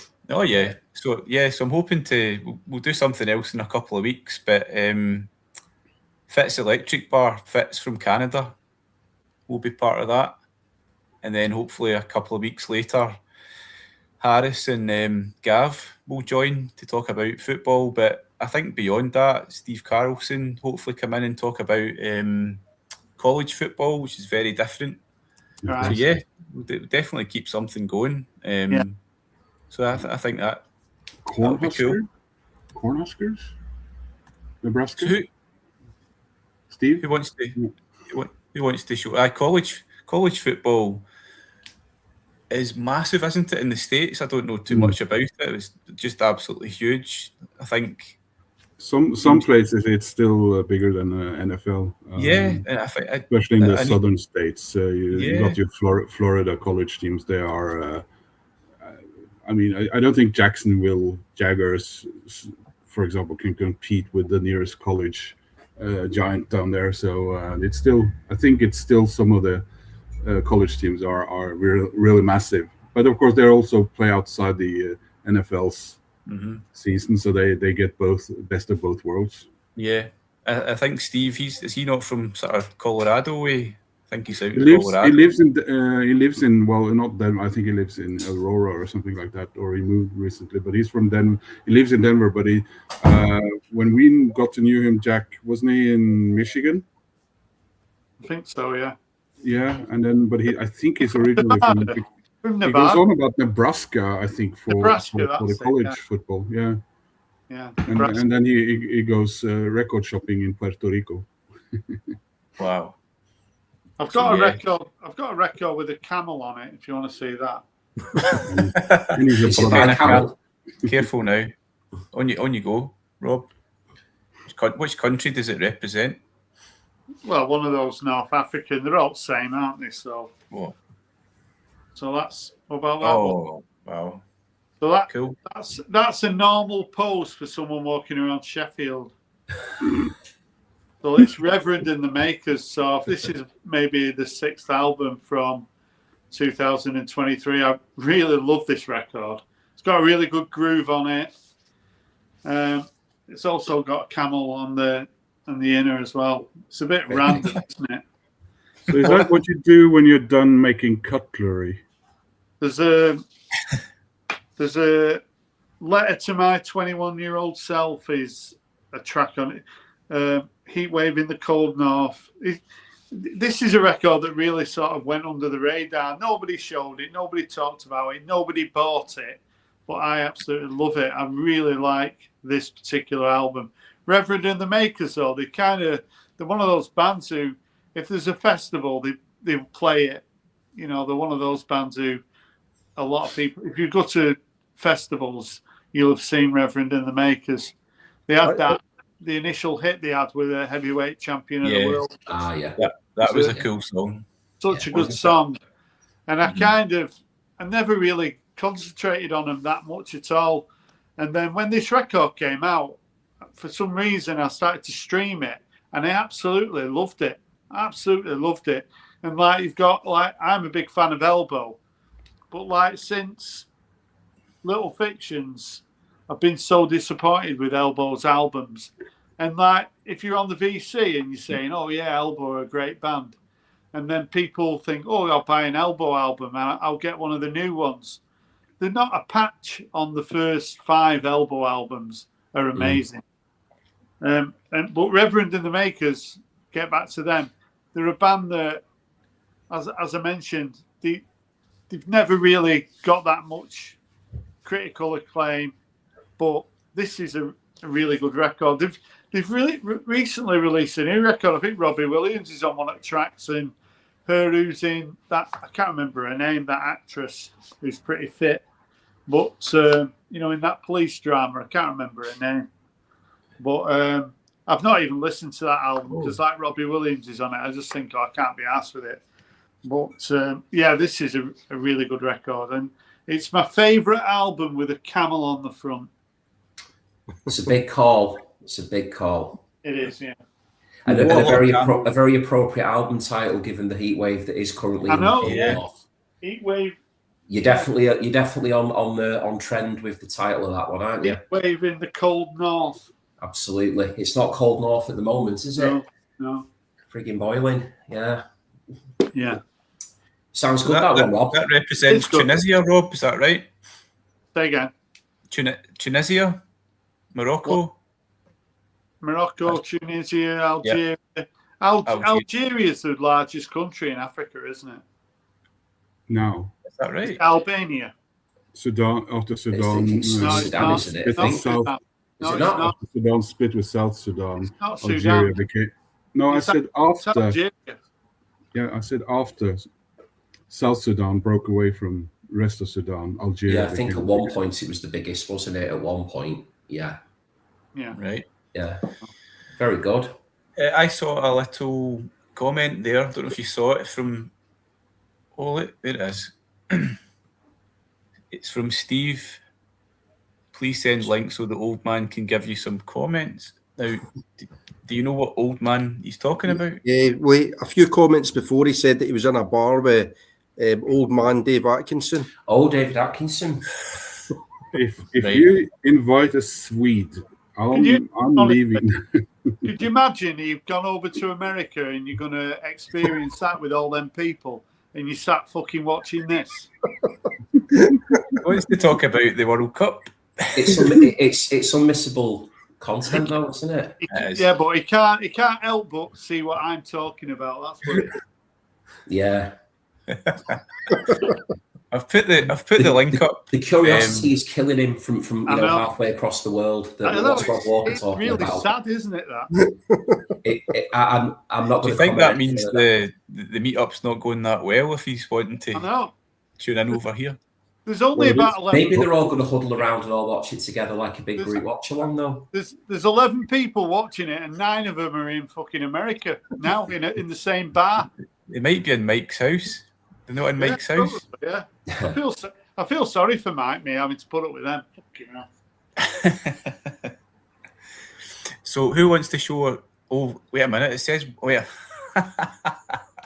Oh, Ah, dear me. There's a new person. I don't know if I know this guy in the VC, but wait till you see. We'll bring him in. Let's go for it. okay. Look at this. Oh, here we go. Wanker's joined us. I don't know. Hello. Hello, can you see us? There you go. Here he is. Here we go. Yes. You all right? Yeah. Embryonic, yeah. Hi, Yes. Brian. You okay? And Steve Ace for Alice is holding the phone right now. So there's all this crew here. You're going to swing it around, Steve. Brilliant. Wow, wait a minute. I need to maximize. Hello, everybody. Yes, there he is. There you go. Wow, look at this here. Couple of hosters, Yeah. That's amazing. South Shield Man, and the Bloody Swede. What are you Look at talking it. about anyway? Gordon, World Cup. we're starting to think. We're starting to think There's there's something wrong MGK. with. We're starting to think there's something wrong with Brian. He's wearing all logo shirts now since he got into Buffalo. All logo. He's full logo. It's unbelievable. Let's have a look. So we can't really hear you very much. I just thought we'd say hello. It's great to see you all. Wait, yeah. Hello, Rob. Nice for you to wave. Hey, Jack, I've been looking for that LP, but I can't find it, mate. Oh, it's a hard one to find. Don't worry about it. Yeah. Have you found many records for yourself? That's going to be a bit of a secret, really. I think you should ask Oh. my supplier of excess baggage. What are you doing? What are you doing over there, Wanker? What? Are you not? What are you doing in the pub? What's Testing the happening? local nuclear now. pub. Well, what do you think we're doing in the pub? Yeah, We've but I been thought you'd shopping. be at the big bash, the big party in the house. That's tomorrow, man. That's It's tomorrow. tomorrow. Oh wow. Yeah. So we've already had a bit of a bash in Toronto for 3 days, and then we all got together yesterday, and there's a few more added today, and there'll be a few more tomorrow. So Wow. there you go. So great record shops over here. So you must, start saving your pennies so you can come over next year. What are you drinking, Wanker? Nuclear Brown. Cider Yeah. here. What I'm drinking this out of sympathy for Brian because he can only drink cider. you on the vino? Cider. Cider. A wee glass. That's a wee glass of cider. That. Sorry. Wee glass of apples. Dave, I like your shirt. It's nice, that. It suits you. Yeah. Thanks very much. Oh, they like Appreciate it. I like my shirt. Yeah. Is that really yours, Dave? So I think I was saying that when I put the shirt on, I look like Mike Love. I thought you looked like Jimmy Buffett. What? You look like Jimmy Jimmy Buffett. Look like Jimmy who? Buffett. Oh, Jimmy Cliff. No, Jimmy Jimmy Buffett. Cliff.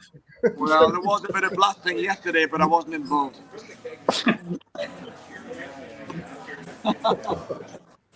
So anyway, we can't really hear you that well, so we probably should sign off. But Who else see is you there, all. Dave? I wish I could bring records back for you, but No, don't bother. It's all right. Who's all round the table, Dave? pardon? Who's all round the table with you? Well, look, we got Just do it again. Who's around the table? Go Yeah. ahead. There's embryonic guy. Final Sean. Is that Final Sean? MTK, Yo. you got 8 Final Low, you got Yo. Jeff Witcher, you got Randy, Hey, Jeff. Final Martini, Final Martini, Randall wow. Nelson, Jack. Wow. Richard's Musical Embarrassment. That's it, right? Musical Embarrassment. Okay. Or whatever. That's great. Embarrassment of Richard. Ed's here as well. We've seen French Fanatics coming down tomorrow. Well, someone's dropped something All right, there. we're signing off. We're going to sign off. Great to see you soon, guys. See you later, Dave. See you later, Dave. Oh, man. Hey, there's Steve. Wow. Still there. I haven't signed it. They're selecting us off now. They think they've signed off. This could be controversial. How do we leave? How the hell we get out of this mess? Of some Sabres there we go. fans. Yeah, Steve has got. Press the button, Steve. Yeah. Press it. There you go. There. That's it. It's a shame someone in the UK can't hold a bash like that. It'd be good, wouldn't it? That's If we could great. get, if we could get somebody in the UK to hold a party like that. Yeah, because I can't go, because if they go through my all my Donald Trump cartoons, I'll be pretty much deported at the airport. I think they're actually still there. I feel like I can hear the Yeah, bar. they've not signed off yet. No, they're still there, aren't they? Right. Have they gone That now? was like watching the Avengers Assemble, don't you think, when you see the VC people in the one room? And it's like, wow, there's Final Sean. It's Final I Sean. know. Yeah. Yeah, but it was only the Great Lakes Avengers. Yeah. Even Right. instead of doing it at somebody's house, just book like a house with a ton of bedrooms. Yeah, we You could could easily do that. in where would you think would be like the I most think a place to midpoint. be do it? Probably would be not if you did it somewhere sort of North Yorkshire. Yeah, Then that's Leeds. good for people in Scotland. yeah. Really good for me. And then Man- people who are in the Manchester. south that we're not that asked about, it's a bit of a struggle for them, innit? But you've got to have it central in the U. Like you say, you could hire one of these sort of big houses and you pay cost everyone like £200 or something, and for the weekend. I reckon it probably wouldn't even cost that. You can get big houses that sleep, I don't know, 8 to 10, and you end up not having to pay that much when everyone chips in. No. Clondudno, Clondudno. Oh, that's a good Yeah. shout. Yeah. beautiful beach, relatively Yeah. I like short it, trip for people from Liverpool, Manchester, Mm. and Where does Midge live? Is he not Sheffield? Wait, He's Sheffield, yeah. Yeah. I've seen his garden. His garden looks quite big. I would put a tent up. Go and camp in Midge's garden. Midge's garden's quite big. Yeah. To have Karamat look after us. The thing is, though, in the UK, if you had like a meetup like that, potentially you could easily get 30 people, couldn't Oh, you? yeah. Yeah. You know what I mean? So Yeah. where would you have 30 people staying? 30 people staying. In some stately home in Cheshire, some mansion somewhere. Yeah. It'd be good though. I've always thought it'd be good. They should have like a VC convention. I'm surprised they've not had one in America yet. Mm. I mean, Mike's the only one, isn't he, that does what he does? I know Well, there's been like people making videos saying, "Oh, the VC's not what it used to be" and all that. But actually, when you have streams like this going on, also there's more meetups now than there used to be. Yeah. Definitely, yeah. You don't think in America you see different little groups having meetups? You see like Mazzy having meetups with a number of different people, and then like you said, MGK having meetups, and then even like yourself and Dave and Gavin all that are always doing these meetups. Yeah, Yeah, it's my favourite thing, really. The meetups are really good. Yeah.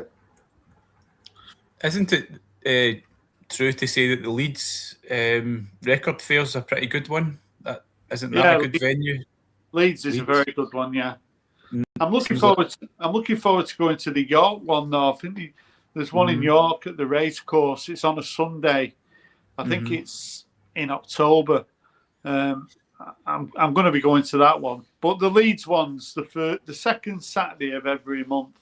That's a very good. That's a very good fair. That very good. See, that's within striking distance for most people in the UK, I would say. Yeah, yeah, it is definitely. Yeah, I'm even looking at some of the ones further south. I wouldn't even mind doing. I said to Dave before doing like some kind of London meetup because it's probably cheaper. It's cheaper for me to jump on a flight from Inverness to London than it is to drive down to Leeds or something like that. I'd go anywhere, me. I'm not asked.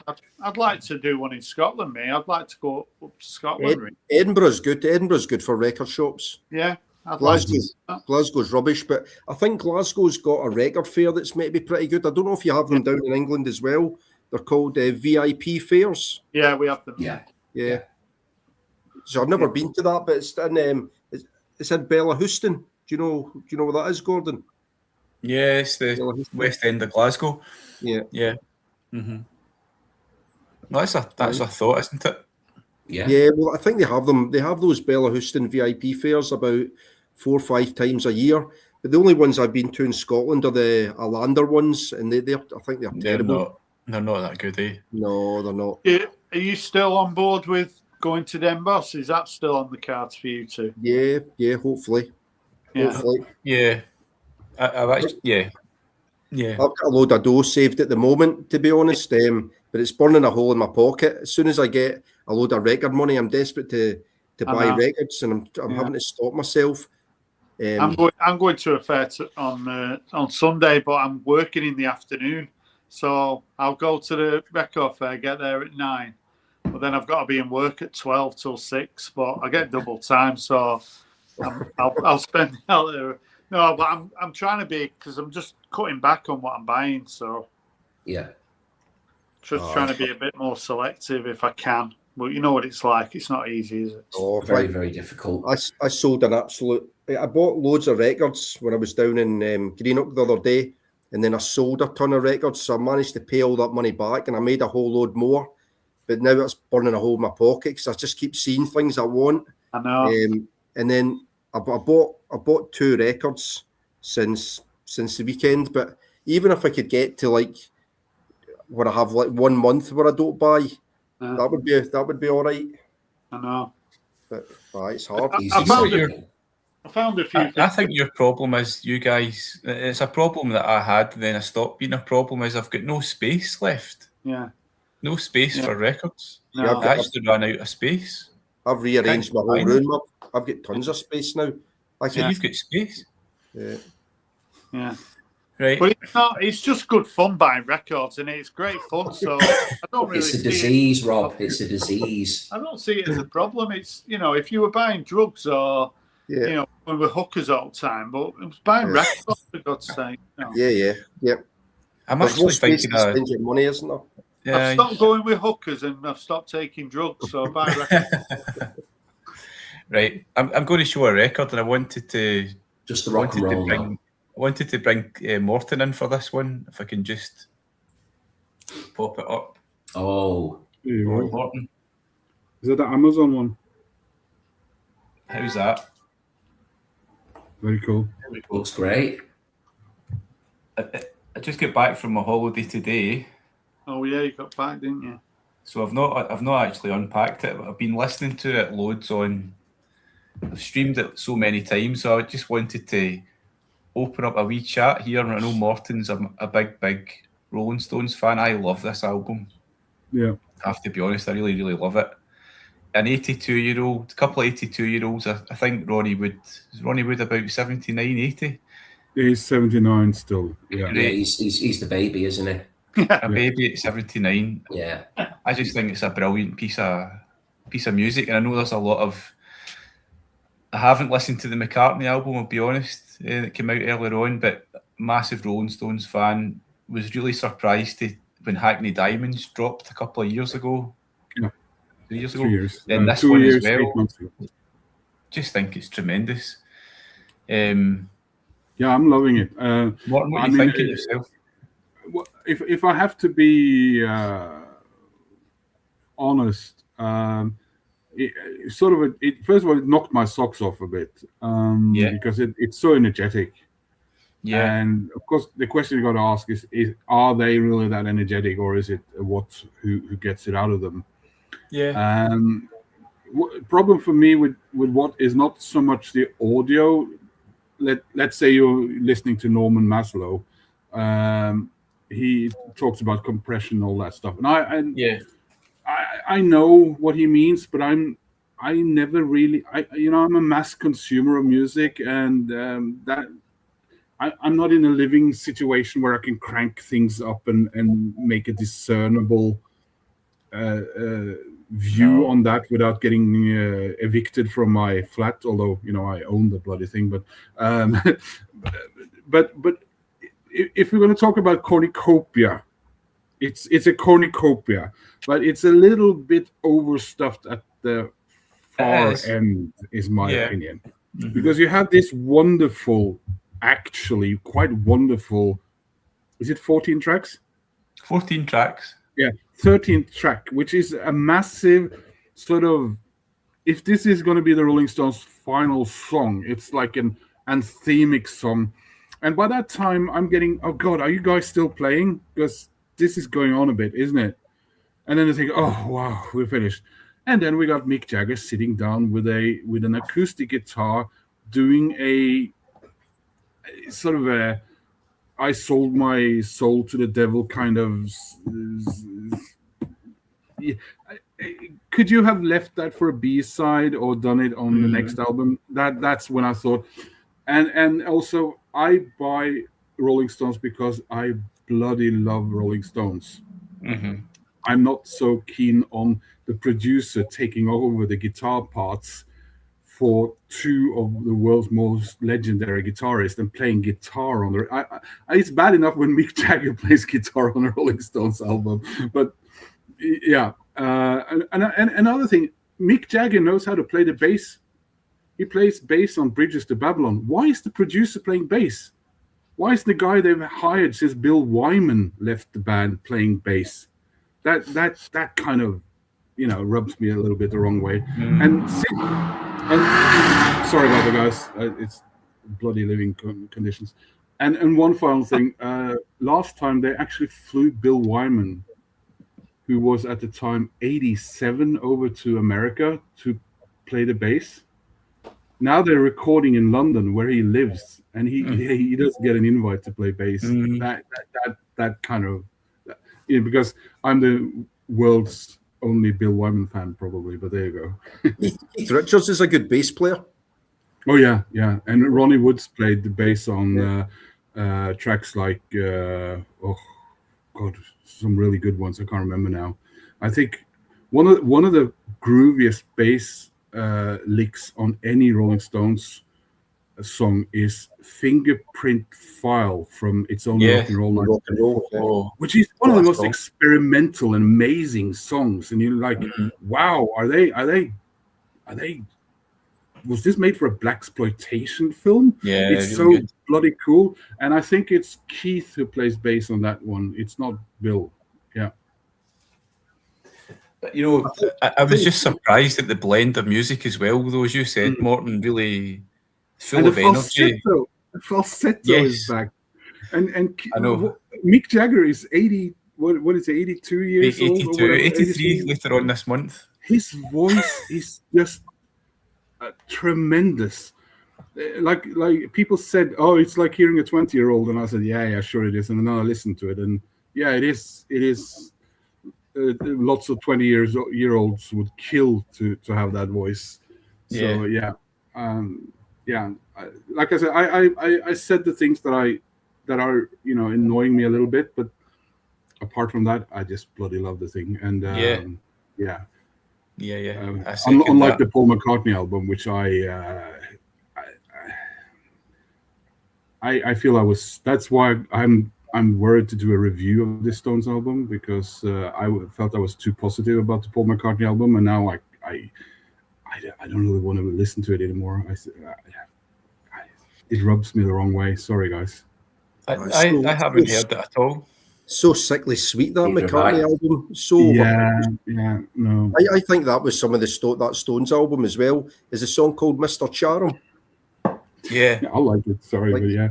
But No. that song Paul did about, a girl, 14-year-old girl in her bedroom, and yeah, I know that you're singing it from when you were that age yourself, but it's like in Avatar when you got that little character who grows up to be a teenage blue monkey with the voice of Sigourney Weaver.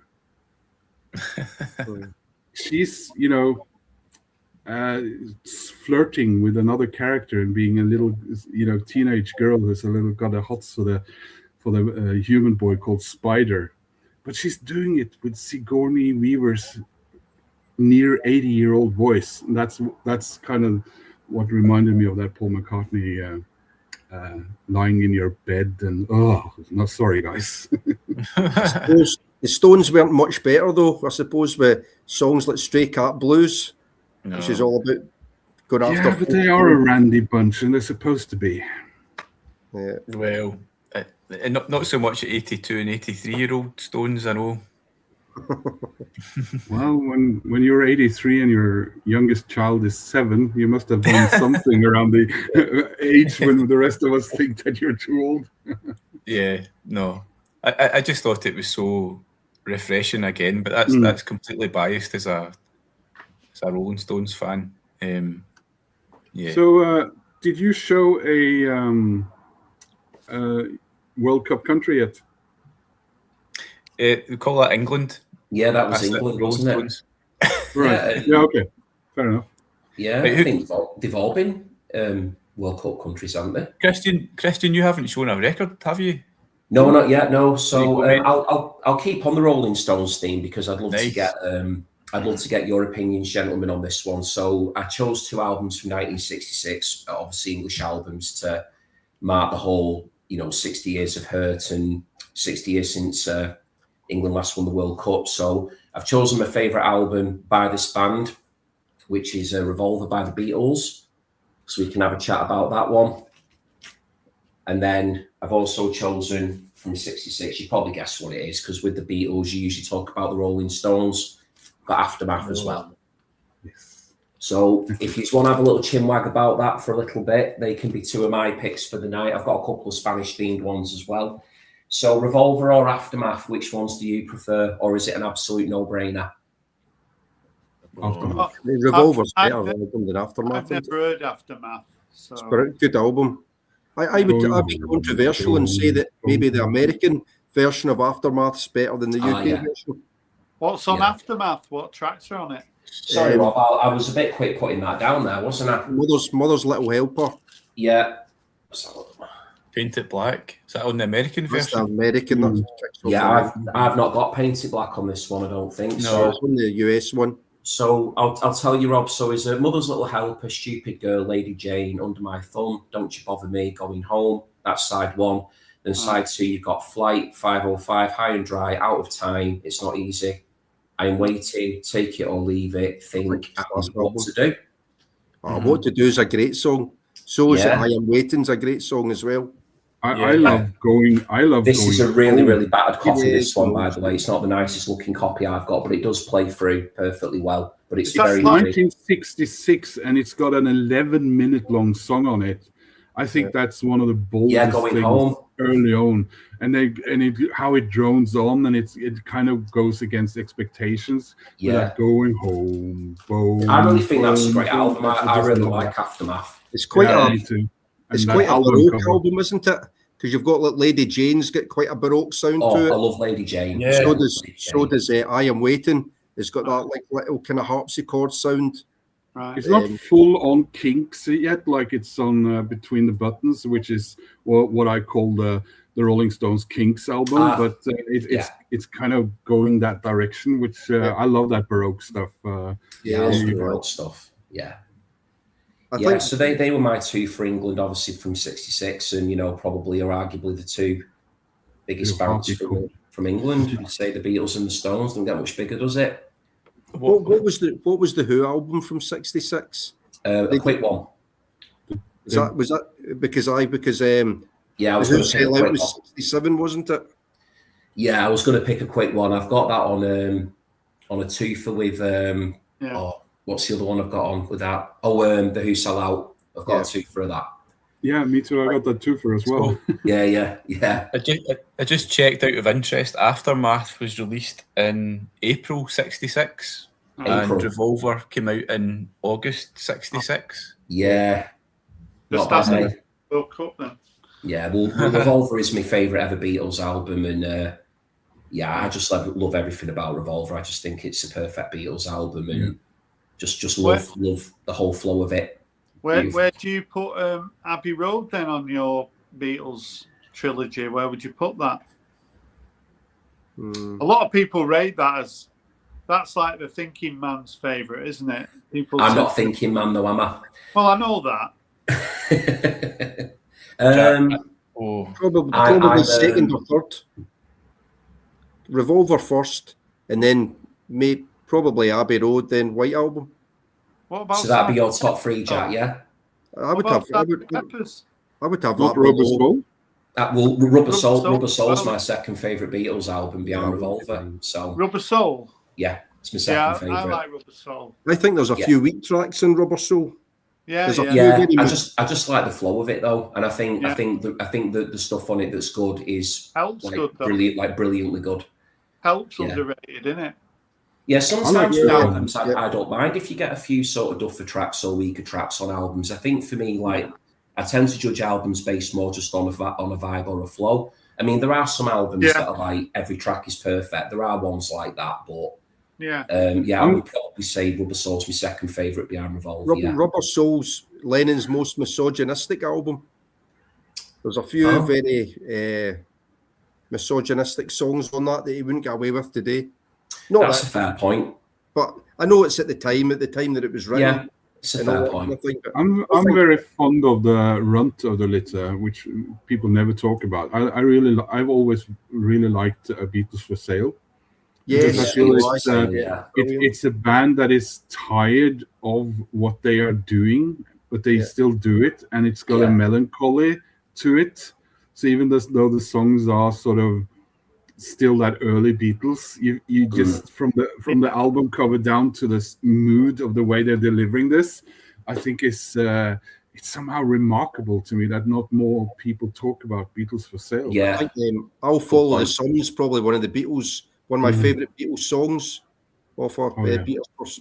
I think I love Let It Be as well, even with I know a lot of people don't like the overproduction. Yeah, like a lot of Spector's production, but I like that. Have any of you did you say, sorry, before, Jack, that you do like Rubber Soul then, or is that one of the ones that you don't like? I do like it, but it wouldn't be like a top three or something. I get that. It's hard to play. And I love that Jesse's come back on and said that he's back on to fight for Sgt. Pepper's. Nice one, Jesse. Yeah, I'm fighting for Sgt. Pepper's. He's fighting for Sgt. Pepper's as well. Yeah, I think so. Yeah, you can't go wrong with any of those albums, can you? They didn't do a bad album. They're great records, aren't they? Yeah. It's the kind of evolution of the sound, isn't it? It's so quick. You're talking within months how things are changing. Yeah, that's a good point there, Gordon. Jesse's just said if you're talking 66, I know. Small Faces debut, yeah. Absolutely. It's a magic debut, but to be fair, in terms of songwriting, it's nowhere near where the Stones or the Beatles were. I don't think so. It's got a tough R&B sound, doesn't it? It's more of an R&B record. Mm-hmm. Yeah. Mm-hmm. That's it. Some good stuff coming out at that time, the way. Oh yeah. What was the Kinks album in '66? Had they got to Face yet? Not That sure. Controversy, Kinks Controversy. That's the one I was going to guess at, Morton, but I wasn't sure. Yeah, I think it's is it Kinks? You know who did a homage cover of that? Our favorite Riot Girls. L7? No, it's Slater Kinney. Oh, Sleep, did they? It Wow. was Face to Face was the 66 album. Right, okay. Controversy was 65. What was it? I was going to say L7 covering the Kinks would have been interesting, but Face to Face is really yeah, good. I would have paid Yeah. good money. Well, I'd have paid to buy that album. That would have been a good. This is what you want to be playing. This is the classic. What you want. Marcel. Oh, Very elegant. who's this guy? This is fucking brilliant. This has got San Francisco, Wear Flowers in Your Hair, Puppet on a String, Something Stupid, The Last Waltz, Wow. You Want to Live Twice. This is absolutely. This is the best 10p I've ever seen. Marcel. 10p that right? Is it? When's this? Is that 67? Oh, yeah. God. What an album. Yeah. So I picked this up from the Stockport Fair. It was, I can't remember how much. I think it was only about 16 quid. This 16. Gosh. Yeah. Oh. Yeah. I got this one and the debut one, same sort of package for 30 quid because I know the guy who was selling. Yeah. So he did me quite a good deal. He did I very just good. checked there, Rob. It was 68. Ogden's is 68. Yeah. What was 68? This one, Ogden's, yeah. Ogden's, yeah. right? Oh, 68 was it, right? Yeah. Mm-hmm. So it's 67. When's Village Green? Is that 67 or 68? That's I don't know, 67. 68 as well. Oh, I don't know. I'd have said 67 for that. I'll have to have a look. If you were doing your top 10 60s albums, 68, guys. Oh, What would you have 68. in- Nice one, Jack. Yeah, You took 68. it- November 68 as well. in your top 10 60s albums, what would you have in the top 10 for 60s? Oh, my God. What one band per entry? Well, yeah, one. Yeah, you've got to do that, haven't you? You can only have one album per band. Well, I know what my number one would be. Obviously, you've got your early James Last in there, haven't you? Sticky Fingers. Sticky Fingers would be in Sticky there. Fingers. Yeah. He said I love Beggars 60s. Banquet. Oh, no, By the way. 60s. 60s. Sticky Fingers was 70s, wasn't it? Was it? 71. 71, yeah. Yeah, Yeah. same month I was born. Francois Hardy. Wait a minute. Actually, Mick Jagger actually got married the day I got Yes, he born. was asking about some Francois Hardy. Oh yeah. Oh. Oh, wait a minute. Jack, just show that one off, would you, for C'est Jesse? Or... magnifique. Oh, wow. Give us a wee listen tonight. So you go watch a Shakhtar T movie and then you go home and listen to that one after. You see Mon Oncle and then you watch. Go home and you listen to that Did beautiful. you just record. mention Jacques Tati, Morton? Yeah, you a fan? Oui. Oui. Monsieur Hulot's Holiday, yeah? Yeah. Mon Oncle, Modern Times. Nice I love one. Jacques Tati. Tough.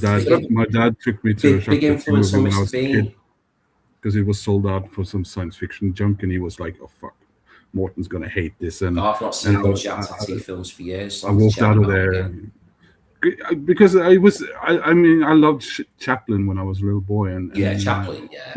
Jacques Tati's movies are largely visceral and so on. Yeah. So yeah, I loved it. Very similar. Oh, I knew that Jesse would have to mention Zappa and Beef Art at some point. Nice one, Oh, Jesse. yeah. What about Forever Changes? Would you have Forever Changes in Yeah. your Yeah. top 10? In the top 10. Yeah. What about 100%. American bands like the Birds Well, my and number Fifth one would be the Dimension? Velvet Yeah. Underground League. Oh, younger Even than the yesterday. wonderful Monkeys and Pisces and Beach Capricorn. Boys. What would you have? Pet Sounds then? Would you have Pet Yeah. Sounds? Yeah.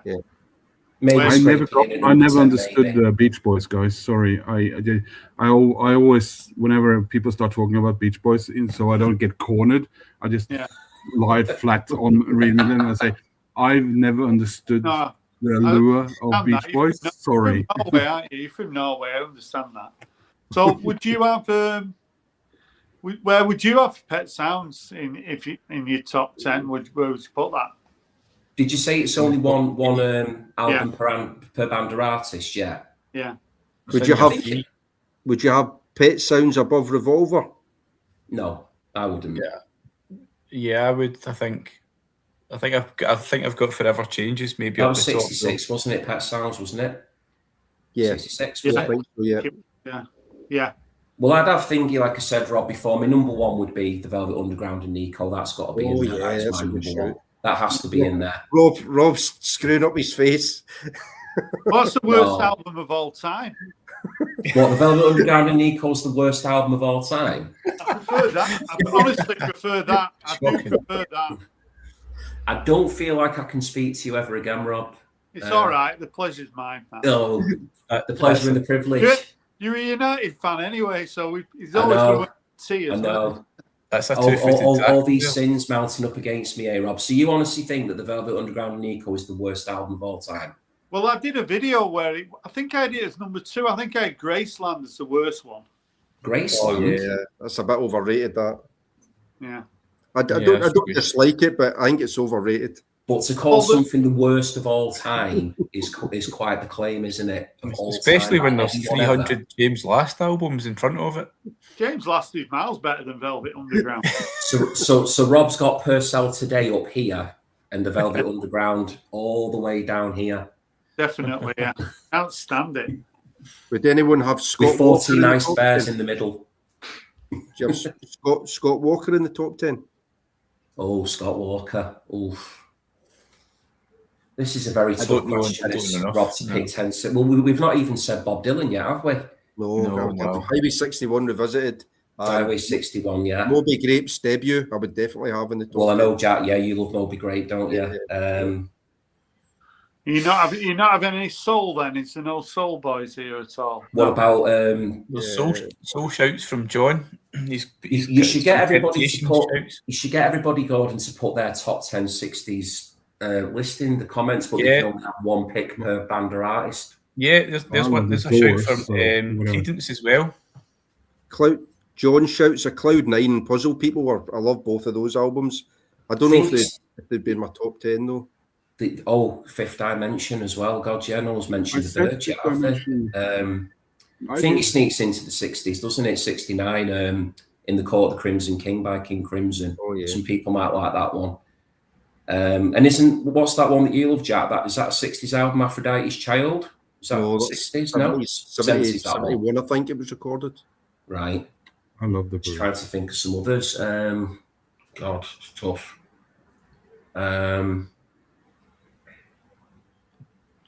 There's some great Who albums as well, isn't there, from the 60s, but I think the Who's Who's Sell Out? I do love that album, yeah. Quadrophenia is my favourite album of all time. What year was Tommy? What year was Tommy? That's 74 or something like that. No, It's not as late as that, is it? no, it's earlier. Yeah, It's earlier, I think. 69. Yeah, 69, there you go. 69, is it? That sneaks in. Whoa. It's 69, and then you got Live at Leeds in 70, and then you got Who's Next 71. Who's next? Led Zepp's debut 69 and Led Zepp 2 as well. So they're 60s, aren't they? Oh, wait a minute. So no female Black singers whatsoever. There's one from... Dusty in Memphis, yeah. Yeah, Dusty. That's a great shout from John, yeah. No female soul singers, nothing, Aretha or anything. No. The Supremes, some of those Supremes albums are amazing. Yeah. Yeah. Or, Joni Mitchell, no Joni fans. Joni Mitchell, yeah, wow. Otis Redding, Otis Blue. Oh, yes. I think that might be one. 65. Yeah, that would I be actually think, Gordon, that would be in my top 10, actually, yeah. Yeah, for me. Yeah. Right. Definitely. I don't know where it would be because I'd have to think about the others, but I think it'd be him. What about Neil Young? Oh, You've only got one, haven't you, in 60s? Yeah. No? What about Jefferson Airplane? Is it after the Gold Rush? Was that 60s? No? After Gold Rush? No, I don't think so. No? Is that 71? Is that just early 70s, that one? Aren't they, them, I think. The Doors debut? Yeah. Oh, yeah. James. Oh, God, yeah. We've not even mentioned the Doors yet, have we? Goodness. I have several Oh, times. sorry, Martin. The Doors, Yes. yeah, that's a great shout. And That's a Jefferson Airplane. Ellie Women, Jefferson Airplane. Oh, yeah. I love Soft Parade, me. I That's love a that good lounge one. act they do on that one. Here's Headley. Oh, geez, yeah, Nick Drake as well, yeah. It's 69, wasn't it? 5 Leaves Left, yeah. It's impossible to do your top 10, isn't it? Legion. Yeah. What a shout, though. What a question. That's a brilliant answer from Headley, that one. That's really good. No, but if everyone's coming up with like different, it's a good thing to, you know. Yeah. Gets you thinking. Yeah, and there's probably some that we've not thought of, but is there not? Well, like sort of can and people like that, but is there not anything in the 60s there?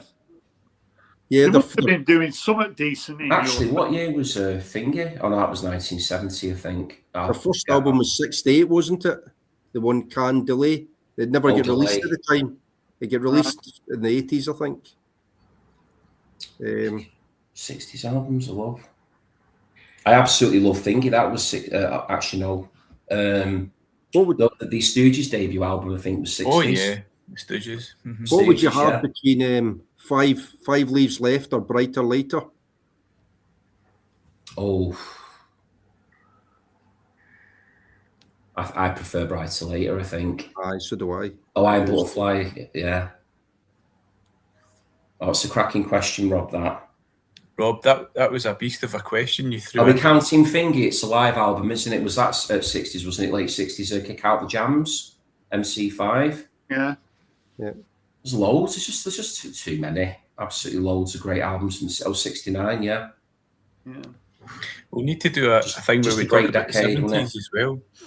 80s. Yeah. Martin, I wondered if you wanted to show. I know you said you had quite a pile of different records, so I wondered if you wanted to show something else for a different country. Sure, I can. Let's see what I was thinking about showing next. I think, well, this is, of course, Jack's influence. I know what you're going to show, because I've got it as well. Wait a minute. Right. Get your... Are you ready, gladiators? 3, 2, 1. Oh, what have you got? I'll let Jack talk about it. No, you do it. You do it. No, I have so many. You talk about them. Right, on you go, Jack. Switzerland. What you got there? What's Morton got that you've got? Crocodile, An Invisible World Revealed. So again, it's a bit better than the Spanish one that I showed, but again, it's kind of a little bit krautrock. This is like a band from Switzerland, but they kind of come under that, the whole krautrock scene. But it's it's like acid folk. There's bits of blues in here, some nice female vocals at times, but yeah, just kind of happy 70s stuff. I think this is 71. Kind of similar, Jack, to Armadillo a little bit, is it as well? Yeah, a little bit, but not as far out. Not as far out as that. Right. A little bit easier to get into, but yeah, lots of different types of drums and congos and slide guitar, flutes, harps. One English member. Yeah, that's right. Yeah. One of the guys is he not called? Is one of the guys in the band not called something Dude? He's got a kind of funny name. You get a really cool booklet with this. Dude. His name is Dude. That's right, Duda Durst. Duda Durst. Yeah. The drummer. I can't remember which guy. Is it the main guy who was English? Yeah. The guitarist? Yeah, this guy plays sitar as well. Yeah. But yeah, it's kind of. I remember you did a really cool drawing of the cover, Morton. Yeah. It's got brilliant artwork. I love that. It's a great artwork. cover. Yeah. And is this a particularly rare or pricey album to get hold of, or?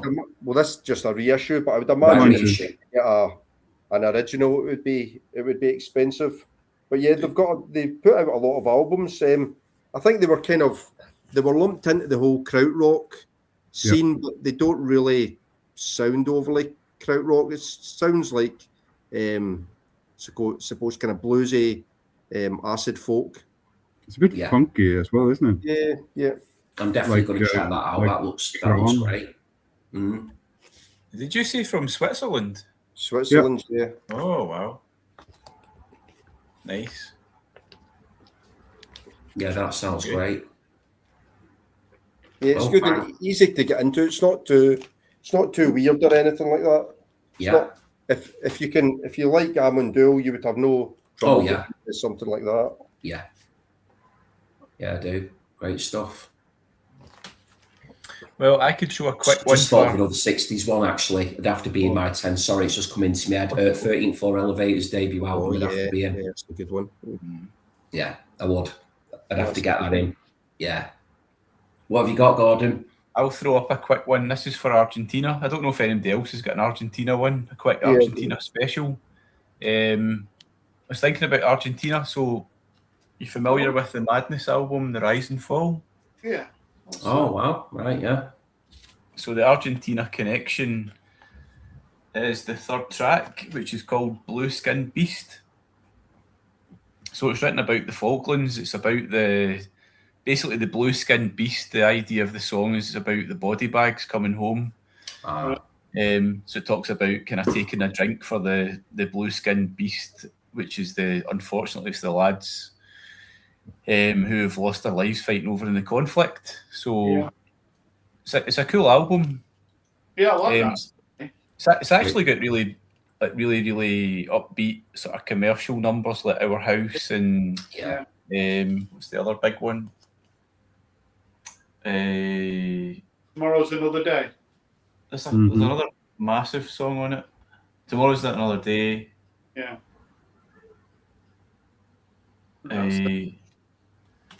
It's a great album. It's kind of nostalgic in its feel, but Blue Skin Beast about the Falklands, about the conflict. So I thought sounds very poignant. Is that musically quite different sounding than Gordon to the others or not? Is that like a slower tune on there, or that tune itself seems to stand out a bit? I don't think Madness did too many sort of political songs before that, but it very much is.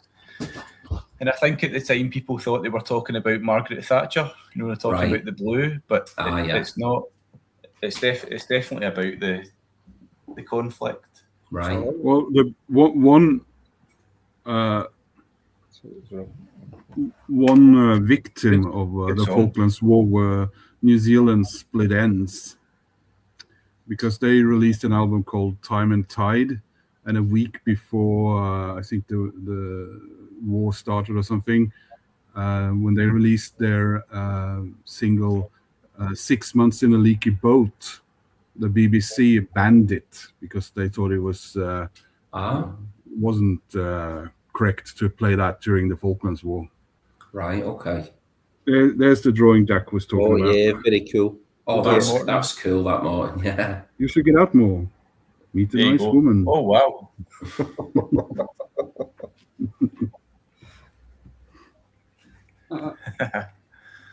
Interesting. I got an Argentina one as well. I showed that the other day on my channel. Caldera. It's like jazz fusion from nice 78. Oh 77. Yeah. So yeah, it's like the band are made up from a load of guys mainly from South America, but it's this dude here who's the band leader, Eduardo Del Barria. He plays like a whole host of synthesizers, Moog.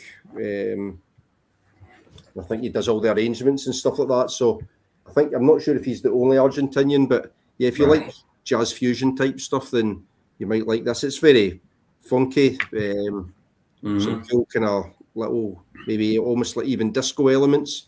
But then because they're all South American, there's a bit of a bossa nova feel, a real kind of Latin feel to this album as well. That sounds cool. I wonder if Jesse's still watching. He would. I think he might like that one if he doesn't already know it, because he definitely loves his jazz fusion. So sounds like maybe something Jesse would like, perhaps. Yeah. It was new. It was a new one to me. The album's called Sky Islands, and that's the first track. There's a lady that sings on it, Diane Reeves. A lot of this it's kind of new to me, but yeah, there's some flugelhorn on there, lots of different percussion. But yeah, good stuff. That sounds great, that Jack. Yeah, I love the artwork on that one as well. Lots of really nice artwork tonight. Yeah, that's great. That. There's a question in the comment there from Mersey Yank. I don't know, Rob, if you mentioned these guys before. I thought you might have done. No. Mandy, Indiana.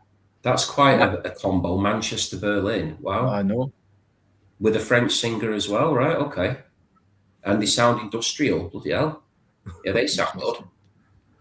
Yep. A Manchester hello. Berlin French-fronted industrial group. I like it. Yep. Absolutely. I don't know them. No, I never heard of them. No. Oh, the Pops. You heard of them, Rob? No, I don't. No? I didn't see him on. I didn't What see were they him. called? What were they called? Mandy, Indiana. Indiana. Right, I'll have to check them out. They do sound good. There you go. Yeah. So I thought we could. I could show an album because Go on, you go. Jack. So we go to Sweden Yeah. and nice. some heavy metal, melodic death metal from Sweden with Dark Tranquility, and the wonderful album Atoma. So, They started back in '86, I reckon, and they are considered the founding fathers of what is in metal circles called the Gothenburg sound. Oh, And cool. the reason I got into these guys, were because there's a Danish lad who used to work in a craft beer shop, and then later on became a brewer who called himself Master of Hoppets. He's got a YouTube channel and his own brewery now, and he brewed a beer in Gothenburg with these guys. So that's how I ended up checking out Dark Tranquility. So if you are into some well-produced and technically proficient melodic death metal, then you can go no wrong with Swedish Dark Tranquility. that sounds great. Yeah. Nice What a one. great cover as well. Yeah. Yeah, they have great artwork, I must say. Martin, how many records have you got? I got about 6,500, whereof 4,000 plus CDs, and the rest are vinyl. That's incredible. Incredible. Yeah, that's when you remember Jack. You remember the cartoon I drew, didn't you? Where there's a guy who's got a woman coming to his apartment for a date, and she's standing there with a glass of wine, and she says, "And when I move in, we can get rid of all these records and hang up my artwork." And the caption says, "Why a lot of men in the middle-aged men stay single the rest of their lives." How many have you got, Christian? I've got about 1,500 in total. I'd say probably of that 1,500, I'd say maybe two or 300 are probably singles, and then the other like 1,200 or so, 1,300 are albums, LPs. Yeah, I predominantly collect LPs, so yeah, they're definitely not anywhere near as many as Morton, but for the size of house I've got, because I do live in a small house, I probably am just about pushing the capacity that I've got now. So I could probably acquire maybe another few hundred. I could probably push 2,000 without having to get rid of any more. But yeah, it's probably about 1,500 at the moment. Yeah. Right. What about yourself? Me, I don't know. I don't know. Oh yeah, because you've not catalogued them out, have you? So what do you reckon roughly you've got maybe then? Albums. Well, yeah, well, just your collection in as a whole, perhaps. Yeah, your vinyl. I don't know.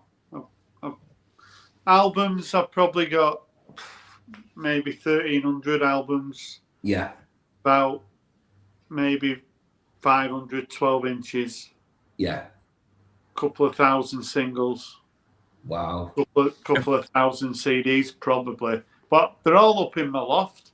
So I'm sorting my loft out. I've had loads of CDs in my loft since I moved in here in 2012, and when I moved in, I got divorced. So I put loads of stuff up in my loft, and then my daughter was with me, and then she moved out a couple of years ago. Moved in with a boyfriend, so I've set myself a challenge to sort my loft out, and I was in the loft this week, during the week, and there was this massive box, and I'm thinking, what's in this? And I opened it, and it's literally full of 7-inch singles, and then I've got boxes, trays of singles up there that I'd forgot were even up there, and then I've got probably definitely over 1,000 CDs that I've put up there that I'd forgot were up there. Yeah. So I'm trying to organise it now because there's about 20 bin bags of clothes. So my daughter's like, go through them all Anything that you think? So I've turfed loads of clothes out as well. So I'm probably about a third of my way through sorting it all out. But That's I don't incredible. have any of my records organised. It was funny because I'm doing these shorts now every day for a minute, just pulling singles out.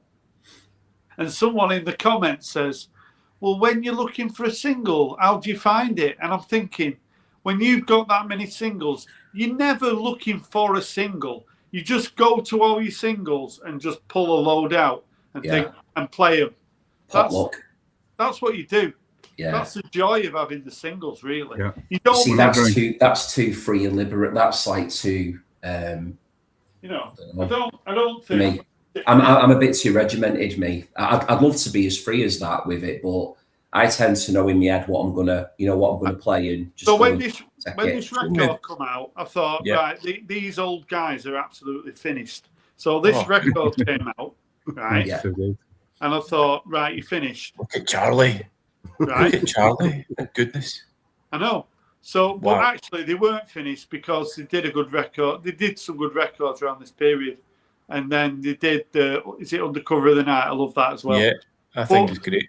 I'm not going to go into my collection and try and find that because I can always stream it if I'm really desperate to listen to it. I'm just going to go to my 2000 singles and just pull an armful out and just think, pull about 3 out of that armful and put them on.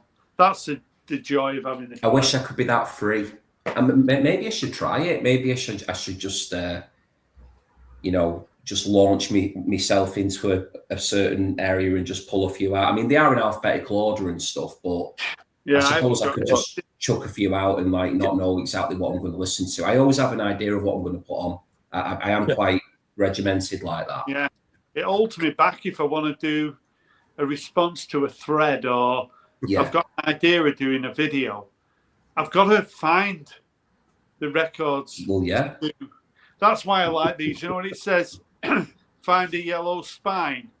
So I can do that. Find a yellow album cover. Or remember that one, a red one. So I can do that. But if it says pull out your favourite albums from the 60s, I've got a couple of. I keep them. I've got 60s in cubes, so I might have 4 cubes of 60s albums, so I can do that. But it can be a bit of a challenge sometimes. Yeah. You know what I call the Undercover album, Gordon? I call it the Rolling Stones In Excess album. Oh. Do you know what? Because Mick Jagger went all new wave on that one. Yeah. I really like it though. Do you like it, Rob, Morton? Yeah, I love it. I think it's so oddly sinister. I love how sinister it is. There's an undertone of bloodbath and unpleasantness there, and sometimes you want your bands to be a bit of I don't want them to be serial killers, but I want there to be a feeling that they might be. But that's it, and I love that. I love that kind of the Jagger stuff on Undercover, where he's singing about serial killers, and he sounds like he's having a great time. It's a bit mad. It's like he's read American Psycho before they started and watched Michael Hutchins or something, and thought, I might do that. And Keith was still a little bit out of it, so he wasn't really protesting too much yet. And then, of course, you got Dirty Work afterwards, which is. That's I mean, after Undercover, Charlie Watts got on heroin. Yeah, that's why he looks like he does on the cover of Dirty Work. So it's. I know. Yeah, no. Everyone else been doing smack and doing shit through the 60s and 70s. I'll wait till the mid 80s and then. I'll suddenly start dabbling with that. It's just astonishing. I listened to a new Rolling Stones album for me the other day because everyone was getting excited about that. The one that I've played a few tracks of it. I can't be doing with it, but I thought, right, I'm going to listen to a Rolling Stones album. So I love the single "Emotional Rescue." So I listened to that. So that's like a new Stones album for me. So that's is that 46 years ago? Yeah. Yeah. That's crazy, isn't it? And when that came out, is that when it came out, 1980? I bet the press room when that come out was saying, how long are they going to continue for? You know what I mean? Yeah. But I quite enjoyed it. I quite like a funky sound. To Indian girl. There's a I'm a bit couple. like that. I'm a bit like that with the Stones as well. I like listening to everything up until like it's only rock and roll, and like I love the like that golden period from even the early albums as well. But the later ones, if I listen to them now, like things like is it Black and Blue and round about that period, they feel like new Stones albums to us, and even to the point where I don't think I've ever, and probably say that this is one of their best albums, but I don't think I've ever listened to Some Girls. And I'm like a massive Stones fan. I don't think I've ever listened to it. You should check it out. It's dead interesting in 1978 when that one a came lot of the out. later stuff, like So I've got, those two that Jack just mentioned there were my first Rolling Stones albums, because I turned 7 years old in 1978, and I've been pestering my older siblings, half sister and half brothers, about Rolling Stones for a year and a half or something since I was 6. And so one brother, of course, I'll forgive him. He gave me a Gasoline record by the Danish band, but the other brother gave me Black and Blue, and my sister, my late sister, gave me Some Girls, and I still have that copy because that copy has the correct inner sleeve, before I had to start painting over the faces. Yeah. Sorry, Jack. Yeah, I think it's great as well. And that's that we miss you on it, isn't it? Miss you, isn't it, on that? Yeah. Yeah, Waiting on a Friend. Yeah, it's that thing where I think Ronnie Wood has settled into his position, hasn't he, in the band? Because Mick Taylor's gone by then, is he? He's long gone. He's long and, gone. Yeah. They're kind of embracing the disco sound as well. Yeah. Yeah, I love Miss You. I was going to say Miss You is on that one, isn't it? On Some Girls, yeah. I think that's fucking brilliant. That's one of my favourite 70s singles. I absolutely it's a great song, that. But there's a couple of tracks on the new album that sound like that. Yeah, Beast of Burden as well. Beast of Burden's on it. Yeah. Is it? Do you like the Bette Midler's version of that? Just know this. This was a massive favourite of mine when I was younger. Oh yeah, that one. Which one's that, Jack? I can see it now. It's a bootleg, No Stone Unturned. Oh, right. So it's lots of B-sides and outtakes and stuff. It's got, it's like one of my favourite things ever from the Stones, that version of Memo from Turner that was on Performance. Okay, yeah. Some other favourite. It's got all like things like Cocksucker Blues. I don't know if you've ever watched the movie. The Stones movie. No, Cocksucker Blues. No.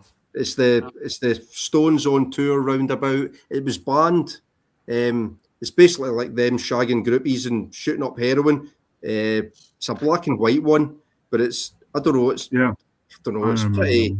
It's interesting to watch for a bit, but you hear them having like little jam sessions where they're playing like all the kind of hits of the day. They're going, "Oh, will we do a Beatles one? Will we play like a Kinks song?" They're just playing like random songs. But this is cool. This has got like a load of tracks, I think, that they basically recorded to satisfy the record company, but they knew the record company couldn't ever put it out. So it's things like Cocksucker Blues. And have you ever heard Andrews Blues? No. It's like just like littered with bad language as well. And basically, I think they had to write a number of songs to satisfy their deal with, would have been Decca at the time. Yeah, they were Decca. Decca and Klein. Yeah. And I think they recorded a load of unusable songs. But yeah, it's good. There's like alternate versions of like things like Sleepy Girl, We're Wasting Time. That's the best one though. That version of Memo from Turner is the best. The best one. I think it's Ry Cooder on guitar playing slide guitar, rather than Keith. Because the other ones are a wee bit more jerky. The versions, the earlier the version that's on Metamorphosis. That's really good if you can get a hold of it. And there's another brilliant demo called Acoustic Motherfuckers. That's a really good Stones demo. Bootleg. Mercy Yank, the album with 2000 Light Years from Home, that's on Satanic Majesties, isn't it? Yeah, that's right. Yeah. That was that's the Bill Wyman song on it, isn't it? Yeah, both that one and the one you just mentioned, Metamorphosis, has a Bill Wyman called, I think it's Downtown Susie on Metamorphosis. It's also a Bill Wyman song. Yeah. And you know, the Bill Wyman song from Satanic was actually released as a single in the US. So it's the I think it's the only single released by the Rolling Stones. So it's not by Jagger or Richards or one of those cover songs by the Rolling Stones. It's actually In Another Land. Yeah, that's right. That was a Bill Wyman one as well, wasn't it? Yep. In Another Land. Yeah, good song. They were so busy going in and out of court. So at some stage they, I think they got to the studio and Bill Wyman said, "Yeah, well, I recorded a song," and they were, "Yeah, okay, well, whatever." It's ended up on the record. Are we going to try one more World Cup round, guys? Please, let's go. Let's do some more. Let's travel to La Belle France with Monsieur Etienne Dao, and he's a modern pop crooner, sort of. Originally from, I think he's originally from North Africa, but he had a mother and a father with some strange priorities anyway. So I ended up with an aunt in France, I think, quite early on. Makes really cool music, very suave and cool guy, of course, because he's, you know, I'm French, I've got to be suave and cool. So many years ago, I just came across a song played on some music channel, which I think was Comedy Glow. And this is the album called, what is it called? Paris à l'heure by Monsieur Etienne Dao. He's done cover songs with various female artists, like the former Mrs. Depp, Johnny Depp, and so on as well. So if you like some French cool music with a bit of electronic vibe from time to time, I recommend Monsieur Etienne Dao. Nice one, Morton. That's a new one for me, but I like the sound of that actually. Yeah, I thought I was going to grab records from as many countries as possible, but without being obvious. Because normally I would probably show Mano Negra for France. It's nice to see a few of the French ones that we've had already. I know French Vinyl Addict, there's another wee comment. Became a middle of the road kind of artist in the 90s, early 80s stuff, really good. Wow. Right. Kraftwerk influence, right? Okay. Yeah, in the late sort of 2010s, he's gone quite electronic again. So he changes jackets all in his own time and own mood. He suddenly he'll sound a bit like Thievery Corporation, and next time he sound like he's a French crooner from the 1960s. So very, very nice to get surprised. I have quite a few of his albums now. So awesome, very good. Christian, do you want to throw up one? Yeah, I can do another one. So I did have a couple of Spanish ones, but I'll show this one first. I'm sure we're all familiar with it. So this came out in 1988, and the reason it's like, you know, related to Spain doing the World Cup countries, it is a Spanish pressing actually of this record, and it has got a few tunes on here that are sung in Spanish. So got Pixies here with Surfer Rosa. So got Flamenco Dancer on the front cover as well. In should we say a very striking pose, and then we've got the back cover there as well. So yeah, I mean, this is one of my favorite albums of the 1980s. I think if we were doing 80s picks, Gordon, when you were talking before, although I do love Doolittle, so it would be a tricky one if we were only picking one album per artist. But yeah, I mean, this is just like college rock, alternative rock, whatever you want to call it, excellence. You know, stuff on it like Broken Face is just amazing. Gigantic, written by Kim Deal, great vocal performance by of course, it's got Where Is My Mind on it, which was made very famous, wasn't it, when it was used in Fight Club all those years later. Bone Machine is a brilliant opener. Vamos on here I love as well. I get like one of the songs spoken in Spanish. I love that kind of instrumental breakdown bit in that track where it just goes on for ages. Sounds very much like the Gun Club. Love that track. Something Against You is just really, really angry, very nasty. just sort of does its thing and then off it pops. But one of my real favourites on this album, actually, I don't think it gets enough credit, is River Euphrates. I think that is such a great Pixies tune. It's just got a beautiful melody to it. And, I want to give a shout out to Cactus as well, which David Bowie went on to cover. So that is my copy of Surfer Rosa by Pixies. I would love to talk about it with you, gentlemen, if any of you are fans of it. And that's one of my picks for Spain. Yeah, I'm a massive fan of the front cover. Yeah, I'll show it you again, Jack. There we go. If you combine that record with the EP they released before that, Come On Pilgrim, you have just the most perfect sort of double album. Because my first CD of that, I think, was some odd twin. Right. I had that as well. Pilgrim. Oh, did you have that as well? Did you? Right. Yeah. Unfortunately, I lost the front of it, so I only have the back with all the songs on it as well. Both record songs, but I don't have the front of it because I brought it to when I went to Filmhøjskole in Denmark, so it's gone. But I remember getting that on vinyl and then thinking, oh, there's something missing, and then just not that many years ago, because I was getting back into vinyl. I was like, oh yeah, of course, I got to get Come On Pilgrim, or it won't be complete somehow. Yeah, Come On Pilgrim is, like you say, it's just a brilliant precursor. You got that guy with a hairy back. Yeah, with the hairy and then back. Next you got a nice looking, beautiful señorita. There's such I always thought it was Black Francis. I always thought it was Black Francis's hairy back. I think it was a rumour, that, Jack, for a while, that it was actually supposed to be Black Francis, but it was proved. And I don't think it was actually a rumour that Black Francis did anything to dispel, actually. I think it probably would have appealed to his sense of humour. But as you were saying there, Morten, about Come On Pilgrim is like, the precursor to Surfer Rosa, I just think that run of music, Come On Pilgrim, Surfer Rosa, Doolittle, Bossa Nova, Trompe Le Monde, it's like, it's just such an amazing run of music that it really, really is. You don't think Trompe Le Monde was a big drop-off? I think it's really underrated. I mean, I think what it is with Trompe Le Monde is that it just doesn't happen to be the albums that were before it. I think if any other band was bringing that out, I honestly think that for a lot of bands would be regarded as the best thing they'd ever done. I just think that the Pixies were that good. And just my opinion, I think they set the bar that high.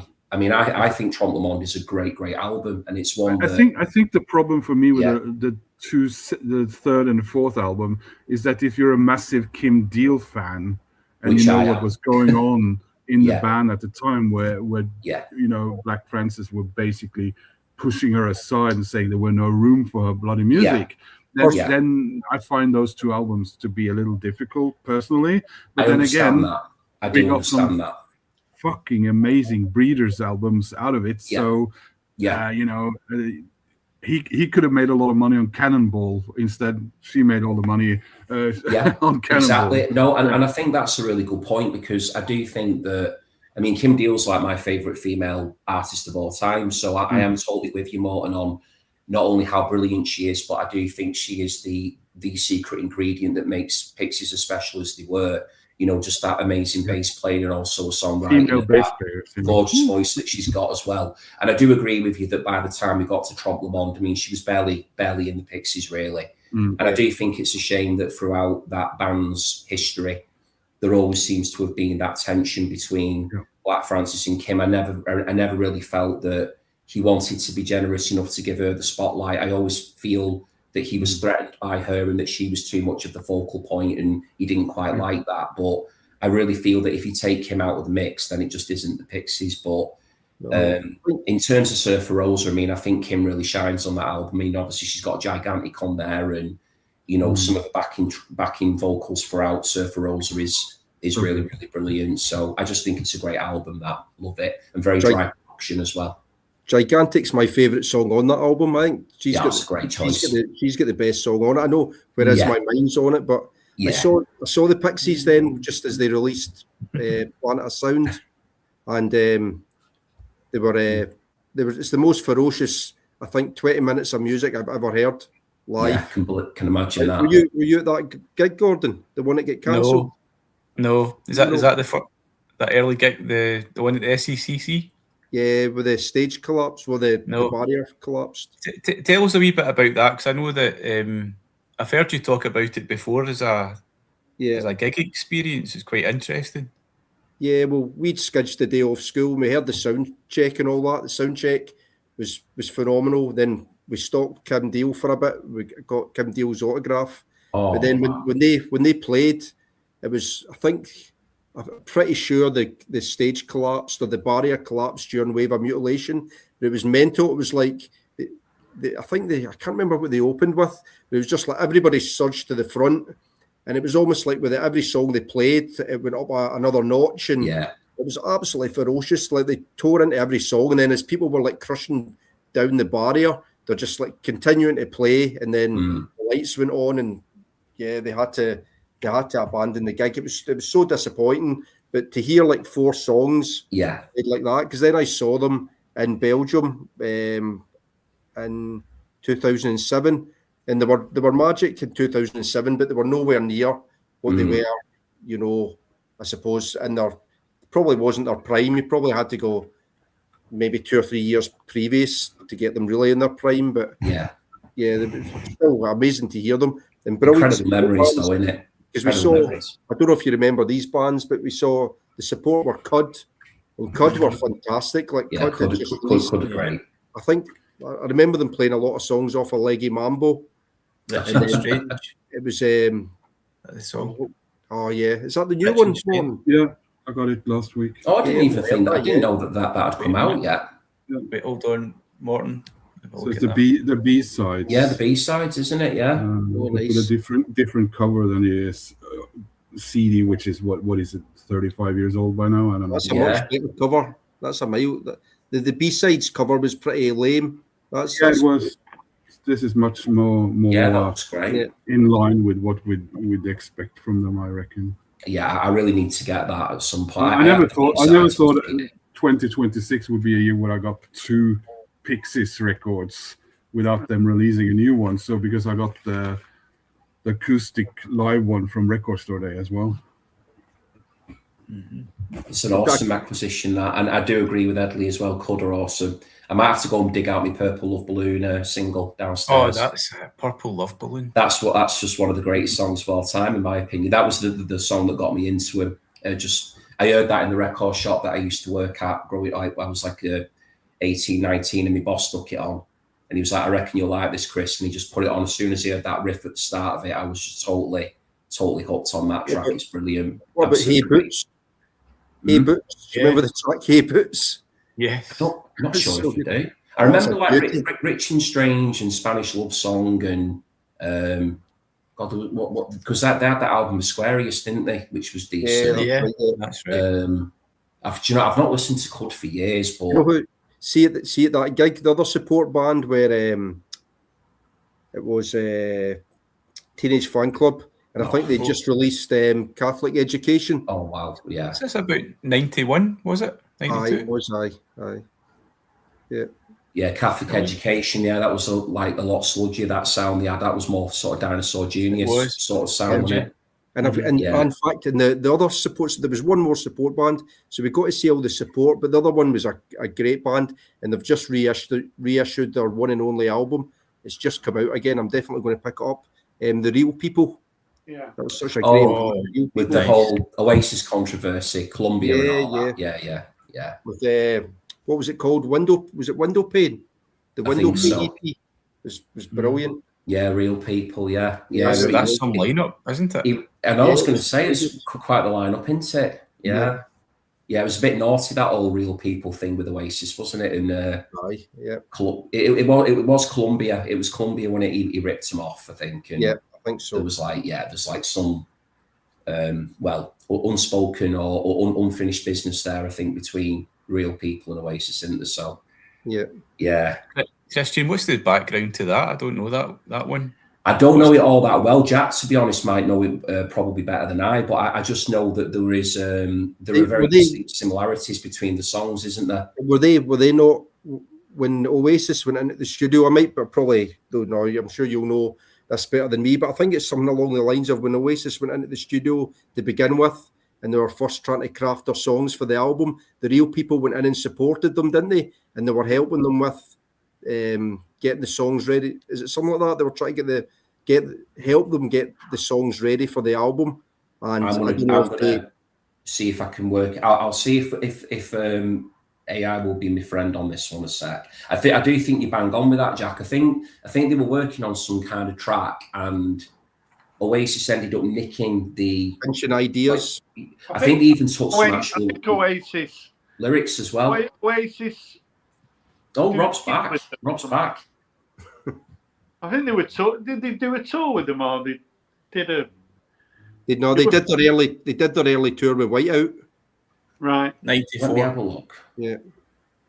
They might have toured with Real People as well. I think Noel was a bit of a fan, weren't he? Yeah, he was. Yeah. Oh God, it's yeah. Gav's just Gav. He's just shown that Real People album. He's just picked it up. Yeah, it's good. They're a good band. Right. Yeah. So it is. It's about alleged theft. Yeah. But apparently, which I didn't know that actually, it had been. It was settled out of court, I think. Yeah, it was sorted out. Yeah. Yeah. So there's 2 songs, just for anybody who is interested, who's tuning in. So the 2 tunes that are very similar is Columbia by Oasis that we've already mentioned, and a song called "Don't Go Away" by. Actually, no. Oh, "Don't Go Away" is another song. Actually, yeah, that was accused of being similar to what the Real People have done. I only thought it was Columbia actually. So there's 2 songs there, I think, that were part of the problem. I'm just reading this really, really quickly because it's massive, so I'm skim reading it. But yeah, at the end of the day, it says Oasis settled these disputes out of court, ensuring that the Griffiths brothers, they're the brothers who were in the Real People, Chris and Tony. So it's the battle of 2 sets of brothers as well. Yeah. Ensuring that the Griffiths brothers received their rightful share of royalties and proper publishing credits. So it does sound like it's all been resolved now legally anyway. But then that didn't stop Noel, did it? Because he's pinched from everybody. Have you ever heard that song? What is it? The one how it feels. What is it? How it feels to be an idiot, or what's it called? Oh, the Idiot song by Neil Innes, isn't it? Neil Innes, yeah. Oh, that's absolutely blatant. We nick that for whatever. Yeah. He's done it loads of times. I mean, the Seekers. He's next one. He's done loads, hasn't he? Yeah, Neil Innes. Yeah. Is it How It Feels to Be an Idiot? Is that what it's called? I think it's just called the Idiot Song. I think, from memory. I think because I had that on. On vinyl. I had the Live at Drury Lane Monty Python album, and it was on that. Yeah. So I think it's just called the Idiot Song. But yeah, Neil Innes wrote that, and it is whatever, isn't it? I mean, he pretty much just dictates it, didn't he? Especially the first kind of 20 seconds of it is the exact same melody, isn't it? Pretty much, yeah, pretty much. I mean, he's done it quite a few times, hasn't he? I mean, he's done it to like varying degrees of some of them are like really blatant. Oh no, you are right. Jack, it is How Sweet to Be an Idiot. You're right. Yeah. I must be thinking of another song. Yeah, it is called How Sweet to Be an Idiot. Yeah, I just checked it on here. But like even on like Stand By Me, there's like that little guitar break in there that's identical to All the Young Dudes. Yeah. Like the little breakdown in it and stuff. Yeah. He's done it. He's done it with loads of things, hasn't he? But okay, I suppose loads of artists do that though, don't they? Yeah. I'd go Genius Steals, yeah. What do you think of that album? You're a fan of that? What's that one? Baby Shambles. I've not seen that one. Down in Albion. That's the first album after Pete Doherty left Libertines. I know a lot kind of divides music fans. A lot of people don't like Baby Shambles, do they? Or they don't like Pete Doherty. But I love this album. It's a class album. Produced by Mick Jones, The Clash, produced it. Some amazing songs on here. Kilimanjaro is really good. I remember that one. That La Belle at La Bête. Sorry for murdering the French. Is that song that mentions Oldham on there? I'm not sure. He names loads of places. They played. Oh all- yes, yeah, and because when he did it live, he mentioned Guruk because Ah, his right. manager was Adrian Hunter, who's a guy that we know from Guruk. So Right. yeah, it's what's that one? Is that not Down in Albion? The song Yeah, Down in that- Albion. It's probably that one, isn't And it? It's, really does- good. It's a really good song, that. Yeah, it is a cracker. Like a nice I've wee not listened acoustic one. to Baby Shambles for years. Is thinking on that, Jack? The Man Who Came to Stay. That was one that I always loved by No, it's Baby got- Shambles. The singles on this were "Fuck Forever," Ah, yeah. Kilimanjaro. I think Albion was a single, but this is a brilliant album. The song Pentonville is like a kind of wee dub type Yeah. one that he wrote. The one La Bella La Bête is the one with Kate Moss. That's the one that Yeah. Kate Moss sings on. Beauty and the Beast. Yeah. That's right. Yeah, Is that Yeah. like a reissue? That or is yeah. it- It's a reissue. Yeah, but even the reissue is expensive. I picked this up in a Right. lot, maybe about 5 years ago. Right. 4 or 5 years ago, but anytime I look at this on Discogs now, the price is like crept right up on it. That's it. Yeah, I'll have to listen to that again. That's a good blast from the past, that Yeah. one. Yeah. yeah, it's a really good album. I love this album. As much Yeah. the second one, Shotter's Nation, is quite good as well, but I think this is better. That's really cool, that. Did you like Libertines then, Jack? Yeah, I did. Yeah, I loved that first album. Was amazing. I thought just suppose it was like the English answer to the Strokes, wasn't it? Definitely. Yeah. Definitely. It was. And I preferred the Libertines to the Strokes personally. I did They prefer don't get them. spoke about much Libertines, do they? Really? No. Do you know what I loved at the time? So I loved that Libertines first album, and then I started getting into was it called the Albion Files? So you used to be able to go on the Libertines page. I'm sure it was called the Books of Albion. Is that what it was called? And basically, Doherty was having wee parties on a Friday and Saturday night in his flat. And he was recording it all, and then he was just posting it all on that Books of Albion website. So every Right. single time they went into the studio and did a demo, he fired it all up. You could listen to everything. It was brilliant. Wow. I had all those MP3s. Right. And loads of cool covers like There She Goes. He did like Lee Mavers covers and Yeah. Beatles covers and all sorts. But yeah, I think I listened to the first. I don't know how many albums Baby Shambles did. I listened to the first 3, and I thought they were all pretty good. But I don't know. I didn't even realise they'd done 3, to be honest. Wow. Yeah. Yeah. Their guitarist died the other day, didn't he? Don't know. not Carl Jim Barrett. O'Connell. Who? Sorry. No, Carl's still going. Cal Barrett. No, the guitarist from Baby Shambles. Is his Oh, name? right. What? It's not a name like Whitthall or something like that. Right. I didn't know that. I think he died a few months ago. No, didn't know that. Yeah, Another good great band. blast from the past as well, Libertines. Yeah, they Oh, yeah, are. because I suppose Doherty did that. Is it Puta Madras or whatever they were called afterwards? He did that band with his girlfriend, or I think it's his wife now. They've Right. got that Spanish name.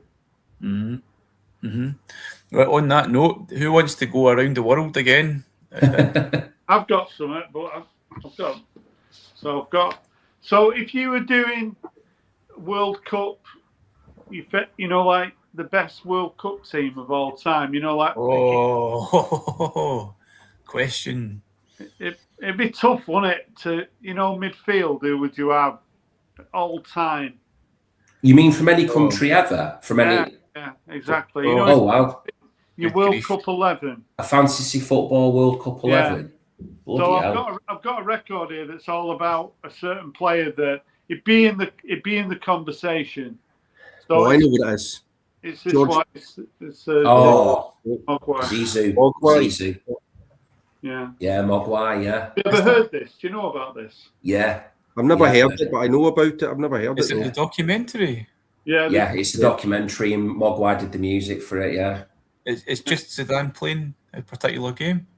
Yeah. So they had 50 Oh, odd. wow.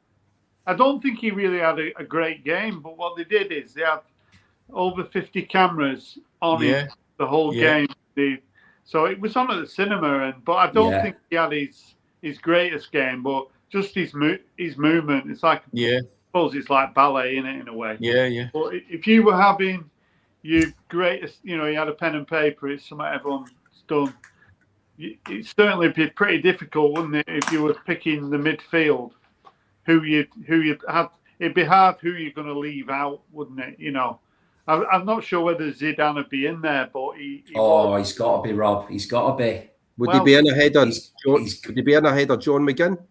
Oh, I don't know. I don't know about that. How much would Zidane be worth now, though?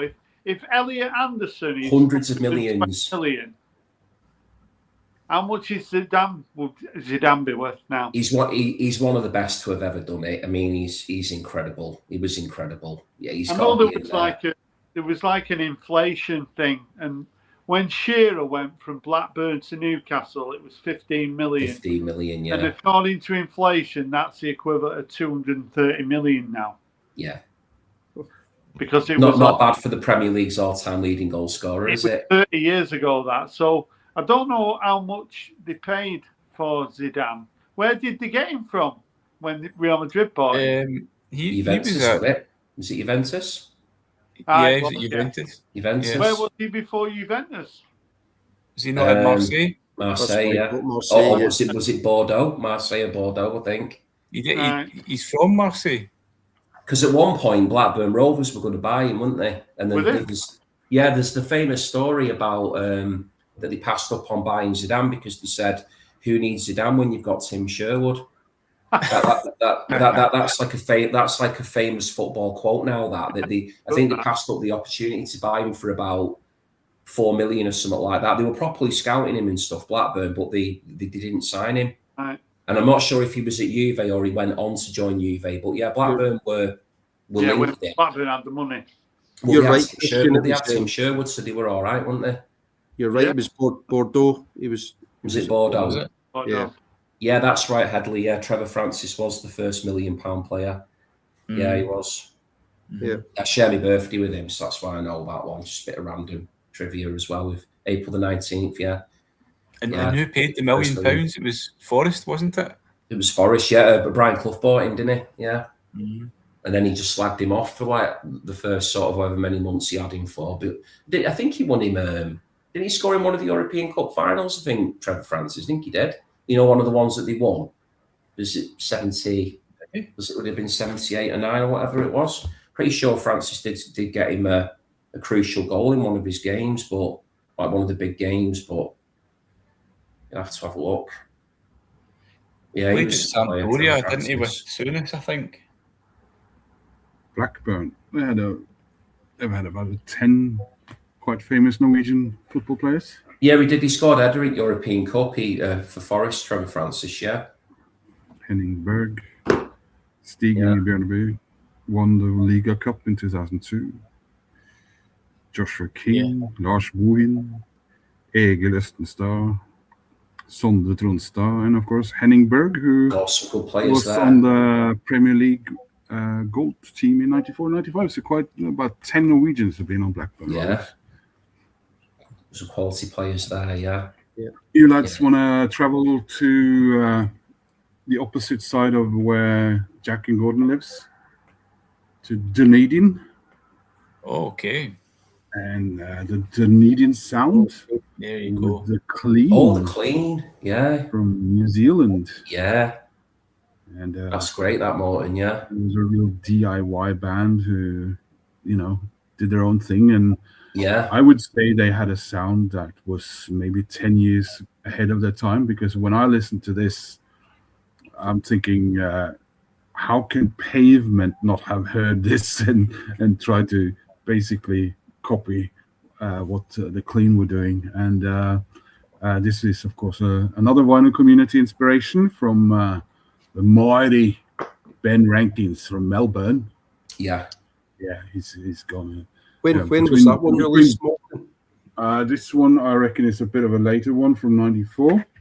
94. So I'm still jonesing for some of the earlier stuff when they sound a lot more like Pavement than they do on this one, mind. But so a lot of lot of good. The only album I've ever heard by The Clean, and it was years and years ago, so I don't even know when it came out, is called Boodle Boodle Boodle, and I absolutely loved it. Absolutely loved it. But I've never heard anything else by him, but I really liked it. So I'll have to check that out there, that one. And they do sound a lot like Pavement, yeah. Yeah. I love Is it kind of lo-fi indie vibe then? Very lo-fi, yeah. Cool. Very much so. I mean, if they had come around the time of Pavement, I suppose they would have been lumped in with the whole slacker rock thing, yeah. Movement that Pavement were sort of unwillingly the leaders of, and as anyone who follow my channel know that I love Pavement, of course. So Pavement, yeah, absolutely brilliant. That was what's your favorite Pavement album, Morton? It's actually, I think, kind of is Wowie Zowie, because it's so complicated. Yeah. And I feel sort of satisfied when I listen to it, because I feel it's a bit of an accomplishment listening to that album. And and of course the cover is inspired by a record that I almost showed. Again, Kangaroo one. Jack. Guru. Guru one, yeah. Have they not got monkeys on the front? Is it monkeys they have on the front instead of a kangaroo? No, I think it's but it kind of looks like sort of monks. It does a little bit, yeah. Bog. This is Pavement ? And then Wowie Zowie ? Yeah. Yeah, Wowie Zowie, yeah. I've not listened to that for years. Only kind of book like this I've ever. Oh no, Rob's phone died. Rob woke up. Probably heat. Signed out. But since we're talking about Germany, this is also a Jack inspiration, and the German team didn't do as well as Kran, perhaps, in the World Cup. Oh wow! Let me hold on. Maximize. That's a cool one. Wow! Look at that. What's that? Wiederhören. We'll hear again. We'll hear again. Right. Hear Wiederhören. Yeah. So that was Jack who inspired me to get this. I don't think it wasn't me that for that one, Morton. No, I thought you clicked past it when you were in a shop in Berlin. Okay. So I reckon it was you. Okay. What's the style of that, Morton? Because I was always wondering what the hell is krautrock,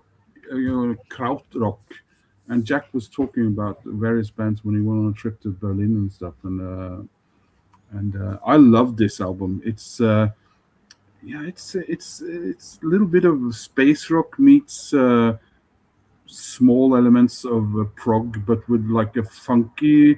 So it's like 10 years ahead of Level 42 in some ways. I said back then. I don't know if anyone will agree with me on that, but that was World Cup journey to Deutschland. Nice. Brilliant. Some super cool, interesting albums tonight. I've made a list of these. They're brilliant. Absolutely. Really good.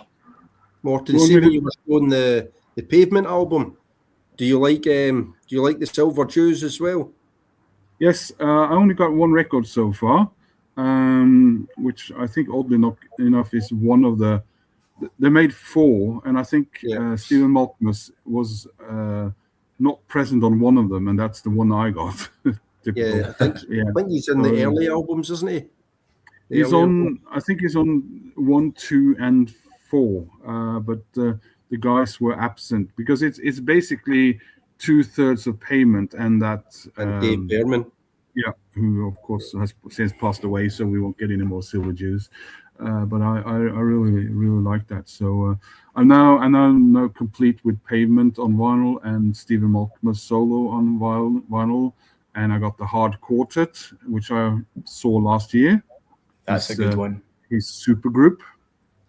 Have you got Traditional Techniques? Yeah, that's. I love that album. That video is premiering in roughly a month's time, and that'll be my Stephen Malkmus completion video. Yeah, that's such a good album. That's such an underrated album. It is.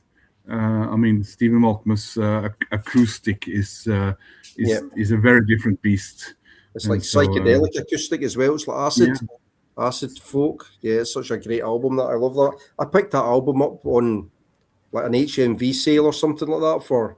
I paid about £6 for it. It was so cheap. Such a brilliant album.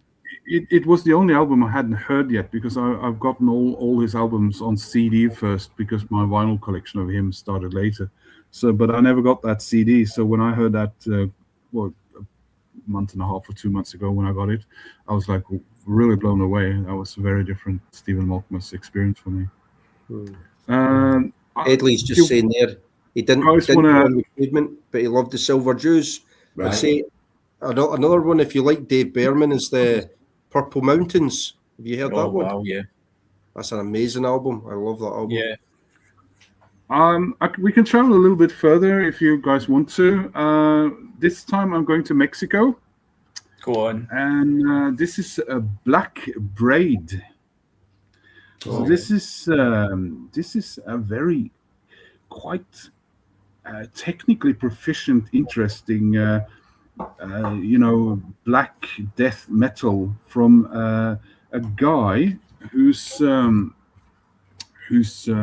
he was born Mexican, and he's a Native American.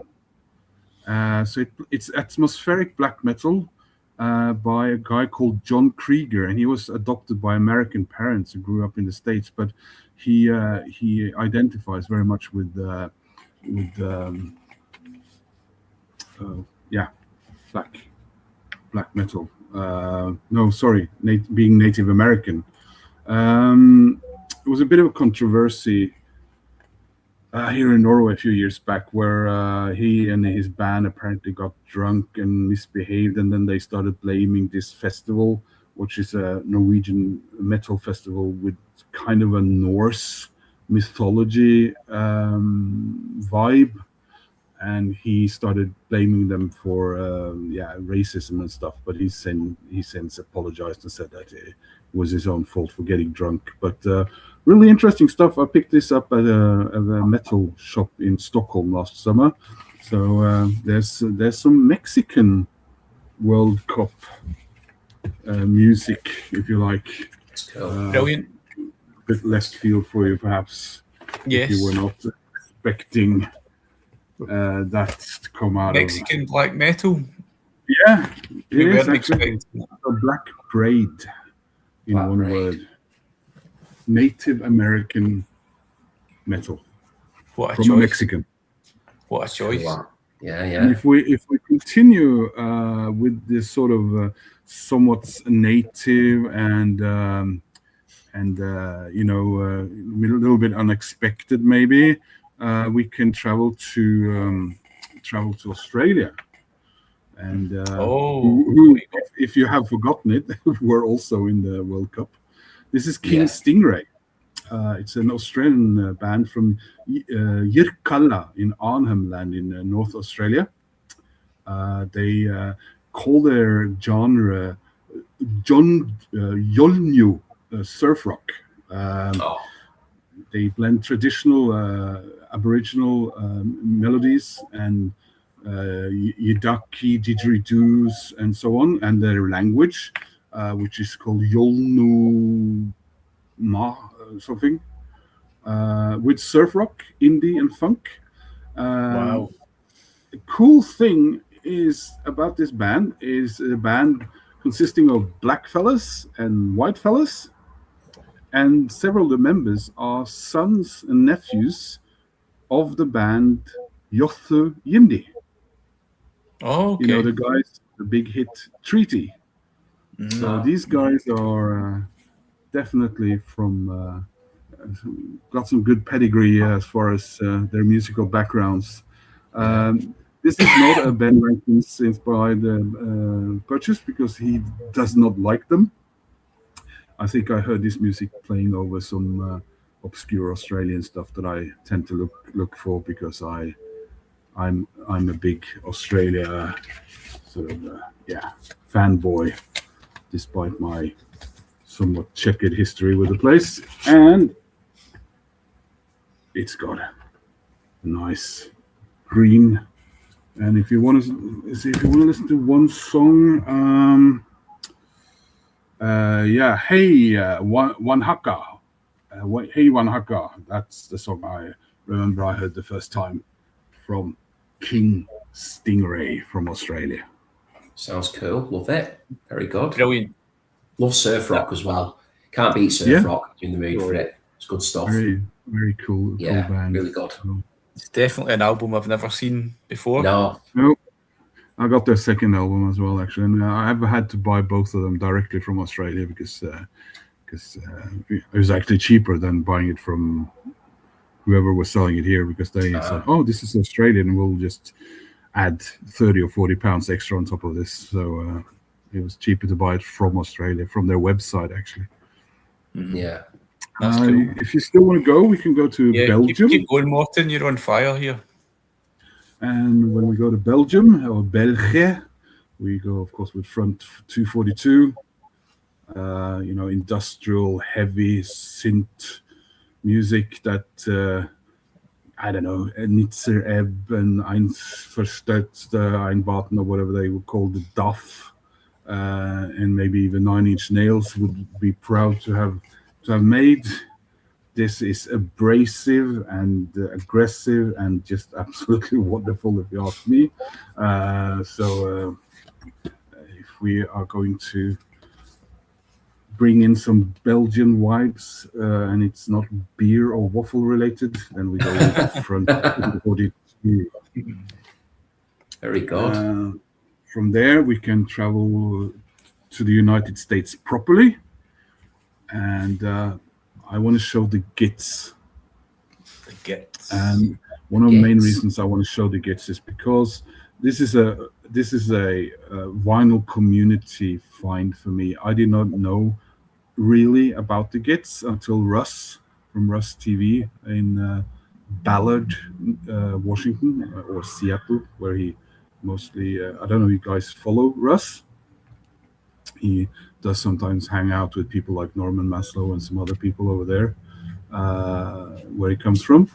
And the Gits is a band from a small university in Ohio who went to Seattle to, live out their music dreams. And after having just finished recording their second album, the singer, Mia Zapata, was unfortunately walking home, and she was violated and killed. And she was like a air raid siren of a singer. She's the punk Janis Joplin, if that makes any sense. And unfortunately her life was cut short. Some 15 years later, her killer was actually found in Florida through a random DNA search, and he was convicted and later died in prison. So really, really great band, the Gits, named for the Monty Python sketch, if you were wondering. And they named the album Enter the Conquering Chicken. I did wonder where the name came from, because the Gits is really not an American sounding name, is it? No. So. It's that sketch where there's a sketch about horrible Gits, sniveling Gits, and so absolutely wonderful punk rock. I mean, this is around the same time as grunge and all that stuff, and the Riot Girl stuff that happened later on down in Oregon, but it's a completely their own beast. So very highly recommended there. Just quickly, Canada, always. That was okay. Of course, MGK Mike got me into them. I think closest I can think of is it's Canadian pop music bordering on Belle and Sebastian, or meets BMX Bandits, meets Gorky Sigotic, but kinder and a little more straightforward always. I think that's a very nice band. So that's Canada done. I don't have anything Portuguese, so we go to the Norwegian band called Portuguese. This is Nice. Norwegian shoegaze. Very loud, quite abrasive, but with great hooks and melodies. These guys were at a festival in Portugal and decided to start a band when they heard some bands that they really liked. And they decided to call themselves Portuguese because of where they were when they thought of it. They recorded their first album in 2019, and then COVID happened, and this wonderful second album, which I know a few guys in the VC ended up buying, came out, which is called, what is it again? Pop Songs, it was what it called. So great Norwegian shoegaze, if you're into that kind of thing. Beautiful vinyl as well. Yeah. England was also apparently in the World Cup. So this is the Galileo 7. And they are a little band from, now I can't remember. I think one of the members was in another famous band. They were one of the Medway scene bands. Yeah. From I think Kent. From Kent, yeah. They call it the Medway Delta. Yeah, that's right. Really, really cool band. And this is actually a compilation made by a Swedish record label. And I just happened to come across it here in Oslo and fell in love with the cover. Did not listen to it, just bought it. And it's Busy Bees, little tiny Swedish record label who do a lot of obscure bands reissues. And I really recommend that you check out the Galileo 7, which is actually named after an episode of Star Trek, the original series. Oh, okay. Very good. Nice. And final record for me is Spanish. It's another VC inspired. This is Daryl, the Northern Vinyl guy, who inspired me after he was with his school in Spain. And he showed that he bought this record by Los Planetas. Super 8. So this is punkish indie rock of the Spanish variety. And I had such a fun time discovering this wonderful music. I would get more from them, but there are one or two other records out there on, where I usually buy music, and they cost somewhere upwards towards $80 for some bizarre reason. Spain isn't that far away, but Daryl's suggestion was very much, and I love the label on this one. Oh yeah, that's cool. Yeah, pretty cool. Yeah, I love the artwork. Full stop on that one. Yeah. It's great, right? Really minimalist, isn't it? The moment I saw Daryl show this cover, I didn't know what it sounded like or anything, but I thought, this is somehow coming home to me. This wonderful artwork, really it's cool. A great record, and this is the last album I showed, and it's because it's Spain, and I will not be showing anything from Argentina. Do you know what? That was absolutely brilliant. Yeah. Absolutely great. Yeah. Great run now. What a tour around the World Cup there with those countries and ending on Spain. Yep.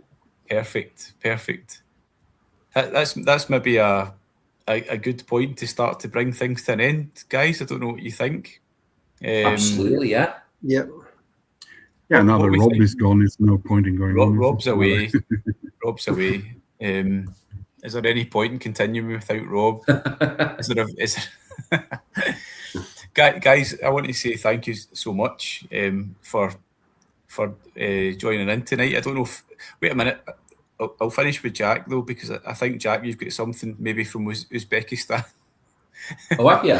The whole time we were desperate. I was personally desperate to get Uzbekistan represented.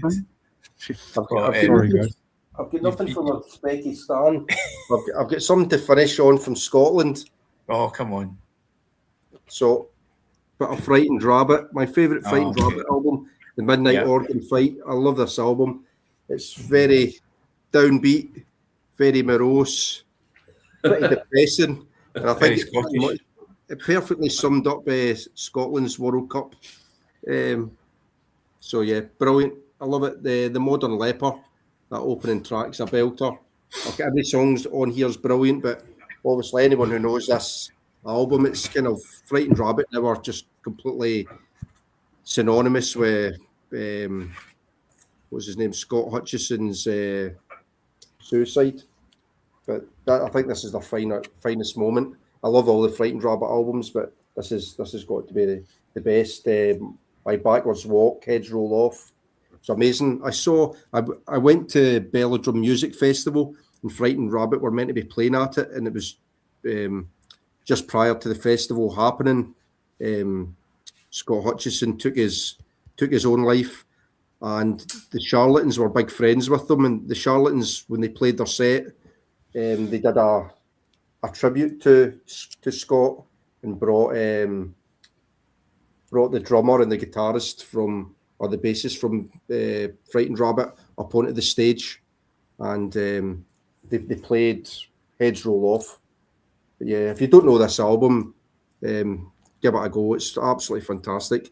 Amazing songwriting, kind of lovely acoustic indie rock, I suppose, but definitely with a real sense of melancholy. And if you listen to the lyrics on it, they're so prophetic when you think of what actually happened to Scott Hutchison. Not that you really needed the clues, because he was very open about his mental illness and his mental problems, but it's all kind of laid out on this album and their other albums. So on that cheery note, I felt sorry I didn't show any Scottish music, so I'll just show one for you right here. Oh, that's a beauty, that one. I've got that one, yeah, but a previous. That's a lovely sounding record. It is. I've got a different cover to you, Morton. Mine's is a for some reason they did. They did a lot of different covers for that one, didn't they? Variants, didn't they? Yeah. Yeah. I wonder if this. Yeah, no, I don't remember now. But appropriate as well, Morton, because Belle and Sebastian did the World Cup song for Scotland as well, didn't they? Oh yeah, all right. I didn't know. Don't mention that. No. Well, you know what I thought of it, so yeah. We don't need that. We'll move on from that one. Yeah. Sorry. Is that a Scottish accent, Morton? And Jack knows I'm petrified. That's the Put me up second in time front of the someone's kirk or bring me into a bad house and beat the living shite out of me for doing a bad Scottish accent. I think that's good. I've heard a lot worse. It's not as bad as Brian's. Yeah. Brian from the Institute of Pops. Yeah. Is I would urge anyone to look at that attempt by Brian, including a rap. He raps, doesn't he? Yeah, he does a Scottish rap. He basically does Vogue.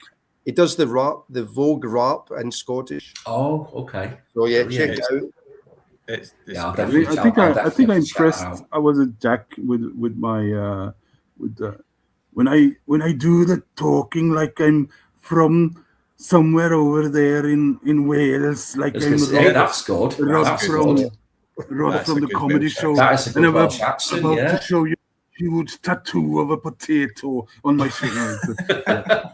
That's really good. It's really good. Someone in Cardiff said to me, "How do you do that Welsh accent so good?" And I said, "Well, you just pretend that you're speaking English with a Swedish accent. Yeah. If you talk with a voice like Rod, then you do it a little bit like you're maybe a little bit Swedish, and you say, whose coat is that jacket?" And then Yeah. Straight out the Super Furry Animals right there. Yeah, and then you go, you dry goch. Have you ever watched the movie Twin Town, Morton? Oh yeah. He was movie? the first singer in Super Furry Animals, wasn't he? That's right. And it's his actual brother who's in the film as well. Yeah. Rhys Ifans' brother, who went on to be a theatre actor afterwards and didn't do any more films. So yeah. So many good lines in that movie. That's an amazing movie. Pretty shitty city. Waddy's broke his leg. Oh, I'll have to watch that. and of course, on the cover it said the Welsh train spotting. It was Welsh like train everything was spotting, yeah. the Kentish train spotting and the Isle of Man train spotting. Yeah. Hello, we're from the Isle of Man. The Stevenage train spotting was called Boston Kickout. And Whiteout did the soundtrack for it. Oh, wow. Yeah, Boston Kickout. Fast Jeez. show, the TV train spotting. Yeah, no. Okay. Great stuff. Oh, that was brilliant. Yeah. Oh, cool. I think I'll blow the final whistle there then, guys. That was great fun. Yeah, it was nice. Thank you so much, guys. Yeah, thanks for having us. Lovely to see you all. Yeah. Thank you, Gordon.